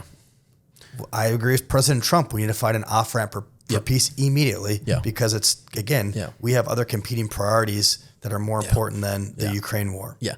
And I think what's frustrating about the Ukraine war is, like, a lot of guys get, especially guys that voted Trump, but then they're fighting over there right now. So the Western fighters. You bring up a great point. If you're that concerned about it, I'll find you 1 million nonprofits. Yeah. I can find you, like, we're going to evac kids, or if you want to get a gun in the fight, that badass, you want to do that. Mm-hmm. But that's not, I'm not trying to get you to do that or somebody else's kid to do that. That's, I agree. And I think what's frustrating on both sides for me is I just look at it and no one's saying what the end goal is, which is also my frustration from Iraq. I'm sure Iraq for you, Iraq and Afghanistan for me, but like no one gave us what's the end goal? Yeah. What is the end goal? And if you were like, well, we need to stay here for 30 years, then okay, then I guess just ride it out for 30 years. Or like, we need to take Helmand, and once that, we're going to walk away. Like, okay, well, but for Ukraine, it's like people don't know. It's like Zelensky's not saying it. Trump isn't really saying it. It's just like, do you want they keep bringing up the 2014 and Crimea. And I'm like, that's not happening. I've talked to Ukrainians on the ground. They know that. They're not getting that. But it's the lines of 2022. That to me is like the goalposts. If you can push the forces back to February of 2022, it's over. Like, or whatever land they have, you walk away. I don't know if that'll even be. I don't know. I don't know. I think it's the. But that's where we need to be, right? Yeah, exactly. Like, you need to come up with an end goal. Yeah. What's the plan? And if you don't make the plan, like I would say, give them 6 months and give them a bunch of weapon systems, and if they make it, they make it. If they don't, fucking call it. Now that's very simplified. Very simplified. What's interesting is the U.S. kind of has taken a pause in our support. The interesting part is that Europe now, they're ramping up. Yeah, which that's what should have happened the whole time Exactly. to begin Yeah, with. for 3 fucking years. Yeah, exactly. Which is frustrating because they're like, well, in America, it's like, well, yeah, you should have been doing this 3 years ago. And like, you have crap systems that you're trying to send over. Like, so I agree. So it'll be interesting to see what, we talk to guys on the front line. It's just like, Do you still have comms with guys over there? Oh yeah, all the time. I would love give you a list. I would love to to get some, ground truth, right? Oh yeah, absolutely. I did that documentary with Vet TV where we went over in July and no kidding? Yeah, Vet TV? Yeah, Vet TV. Yeah. That's awesome. I created a series and directed it and filmed it. And so we went to Izium, which is on the east side. And then we filmed 3rd Assault Brigade when they were training, a long-range reconnaissance unit, and then also a fire mission on the front line. There was a dude I went to boot camp with, a Minnesota guy. Yeah. Who's still doing Vet TV stuff. Really? Yeah. Jack Mandeville. Oh, Jack. Yeah. I went to boot camp with Jack. Yeah, Jack. 22 years ago or something. He's off and on with Vet TV. Okay. So yeah. Right now, I figured you'd have to know him. Minnesota. Yeah, I met him at Black Rifle. And I figured you guys would have to. Yeah. Motherfucker keeps coming over. He'll come over for Christmas or come in. I'm like, bro, let's hang out. He's like, yeah. And only one time I've gotten to go to TGI Fridays with him. But that dude was shot in the School of Infantry. No, that was Marty. No. Oh no. Jack Mandel was shot in the school of Infantry. Really? Shot through the arm. Oh no shit. It was they were cleaning a saw. Oh, and they slammed it down and it got shot through his arm. Yep. That was the first gunshot we've ever seen in real life. I do remember him telling that story. No, I agree. Yeah. No, he's awesome. He's a great dude. Vet TV is, they just had 2 series, which was the one I did and then another one, but they hadn't done anything for a few years. So you'll have to send me your stuff because I like that one. I mean, I'm still a dumb Marine at heart, so I like that stuff. Yeah. That's the first episode is us going in. The second one is more of a mini doc of the Western Fighters Chosen Company, and they're led by the Iowa Guard fucking dude. Wow, I'm totally blanking on it. Ryan O'Leary. And then the third episode is about 3rd Assault Brigade. I didn't know you were invested in or doing stuff for them. Yeah. That's cool. I mean, for now. Isn't it like what, $15 or $20 or something, like really cheap? Yeah. It's like it's $8 a month, and then I think you can get like $40 a year or something like that. Okay. Yeah. I gotta check, especially now that I know you're involved in it. Yeah. We're trying to go. We're supposed to go to Gaza like a week after we got back, right when it was kicking off, when they sent those rockets onto the airfield, and I was like, man, we missed it. But we were like, let's get the Ukraine. Isn't that funny that we think like that? Oh, I missed this. I know, right? Yeah. Crazy. In Kyiv, we got 5 cruise missiles got intercepted over us, in the Airbnb. So we have that on there. We're like, holy shit! It's the Iron Dome. Yeah. It's pretty wild. I think they were Patriots, but yeah, it's cool. And like I said, I think I have a little more vested into Ukraine, obviously. But we try. There's a few guys that go back and forth, and I know a few guys that run gear and equipment over to them and get their stories. Because if you want to be like a war journalist, your bravery would take you as far as you want to go in Ukraine. They're like, you want to cut your teeth, you go into Ukraine. Like Israel won't let anybody in, so we're trying to work that angle, but I don't know if we can. But yeah, so maybe we did the Vet TV shout out, but Jack Mandeville, he's awesome. I love him. Trying to get he does some of the shows for Vet TV, but he's splitting out on his own now with Pepperbox, but the streaming service. But yeah, do you have any other policies that you're like, this is what we're gonna run on? Or? So I mean, I have my policy positions broken up into really 3 parts, if you will. And the first part is just common sense solutions to ideological problems. They're really not even political things, and people are like, oh, why are we talking so much about trans? Well, because right now in the Minnesota House and Senate, they're spending millions of your taxpayer dollars to fight keeping boys out of girls' locker rooms, to fight keeping boys from getting girls' scholarships. Yeah. So it's an easy thing to contrast with the other side when they're spending millions of dollars. And so that first group of policies, it's like common sense shit that the Democrats just don't get. They're radicals. Mm-hmm. Like borders matter. Like everybody agrees now after we saw 14 million people come in in like a 2-year period that borders matter. All we needed was a change out of a president. That's all it took was to somebody to lock it up. You spend your money better than the federal government. Mm-hmm. Again, it's amazing to absolutely nobody. Everybody knows that the government doesn't, as a military person, we absolutely know the fraud, waste, abuse, like how much money you can save if you privatize things, how much just, if we don't collect, we don't spend, inflation doesn't go up, and people then spend their money smartly, and people do better economically. So it's like kind of my so what of like the common sense shit, do the simple, easy things right. And then it becomes a little more nuanced as how we get transparency back into the federal government, how we get integrity back into the federal government. Yeah. So those become more nuanced and how we, but again, everybody I think wants more transparency in government. Everybody wants to have a budget that's fiscally responsible. If you don't have an unlimited credit card for your house, why should the government have an unlimited credit card that's going to give your grandchildren debt? And then the last part is stuff that's obviously just very uniquely within my wheelhouse, foreign policy, wars, or anti-wars, really. Just because I've been in all 5 phases of OIF, I think that was probably the worst foreign policy decision in our lifetime. We all fought there. We all fought there honorably and, did gangster stuff. But we should not have probably opened up a second front when we were doing Afghanistan, right? Like the cardinal sin of war fighting. So that thing, normally it's not sexy. Normally, foreign policy is not even on like the top 15 of stuff that people care about. But when the Biden administration, we opened 2 new global wars under his watch.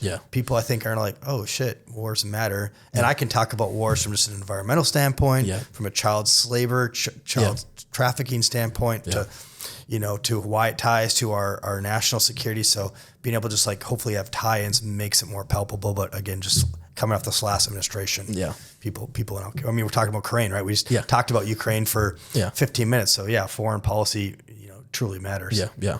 And so then the run up now. So you got till 2026. So you have about a year and a half or so. Nailed it.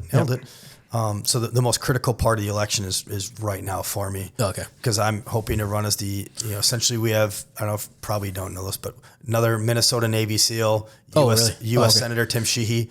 He's elected now in Montana. He got out. Got out of the SEAL teams, went to Montana, where he retired to. Now he's a U.S. Senator. From this last cycle, I'm trying to essentially swim in his lane. Raise a lot of money, started early, develop a national brand. Just pragmatic guy who extremely loves America, but that's it. There's hills I'll die on, First and Second Amendment rights, but everything else, I'm reasonable. I'm pragmatic. We'll have a conversation. And, I'm contrasting to Peggy Flanagan, who's openly, sanctuary cities for illegals, sanctuary cities for transitioning people's kids all around the world. Minnesota, as a statewide, policy, there's no end to when you can terminate life. You can literally have a kid now and you try to have an abortion and the kid is still born and you just let it die. That's the Minnesota state policy. That's wild. That's wild. My wife didn't believe me, and I showed her, and she was like, "Holy shit!" And I'm like, Walls and Flanagan removed they changed the law so you can just let a kid die on the table. I was adopted. So exactly. Exactly. That's just it's wild shit. That's insane. But so you're doing the run up, and then you'll be talking a lot, running the podcast game. And, I mean, this is an awesome opportunity, and frankly, just break bread with a brother and a veteran and talk about not politics mostly. I imagine I'll be talking about politics ad nauseum. It's kind of, that's the funny part is I don't like it. It's like I want to impact our country. But I'd way rather be on a mini sub or doing a no fail mission. This is more important. I would submit. Improving a lever of government, but it's so gross. We talked about it before. I don't like it at all, but it's critical. And for what it's worth, the best metric to future success is past performance. And during the last midterms, 5 of 7 SEALs won generals. We're batting 1,000. 100% of Navy SEALs won the U.S. Senate races when they get involved, and so we have a good batting average, and I won't do Tim a disservice by ruining that average for this cycle. Hell yeah, that's awesome, bro. Appreciate coming on. Thank you so much, man. It was awesome.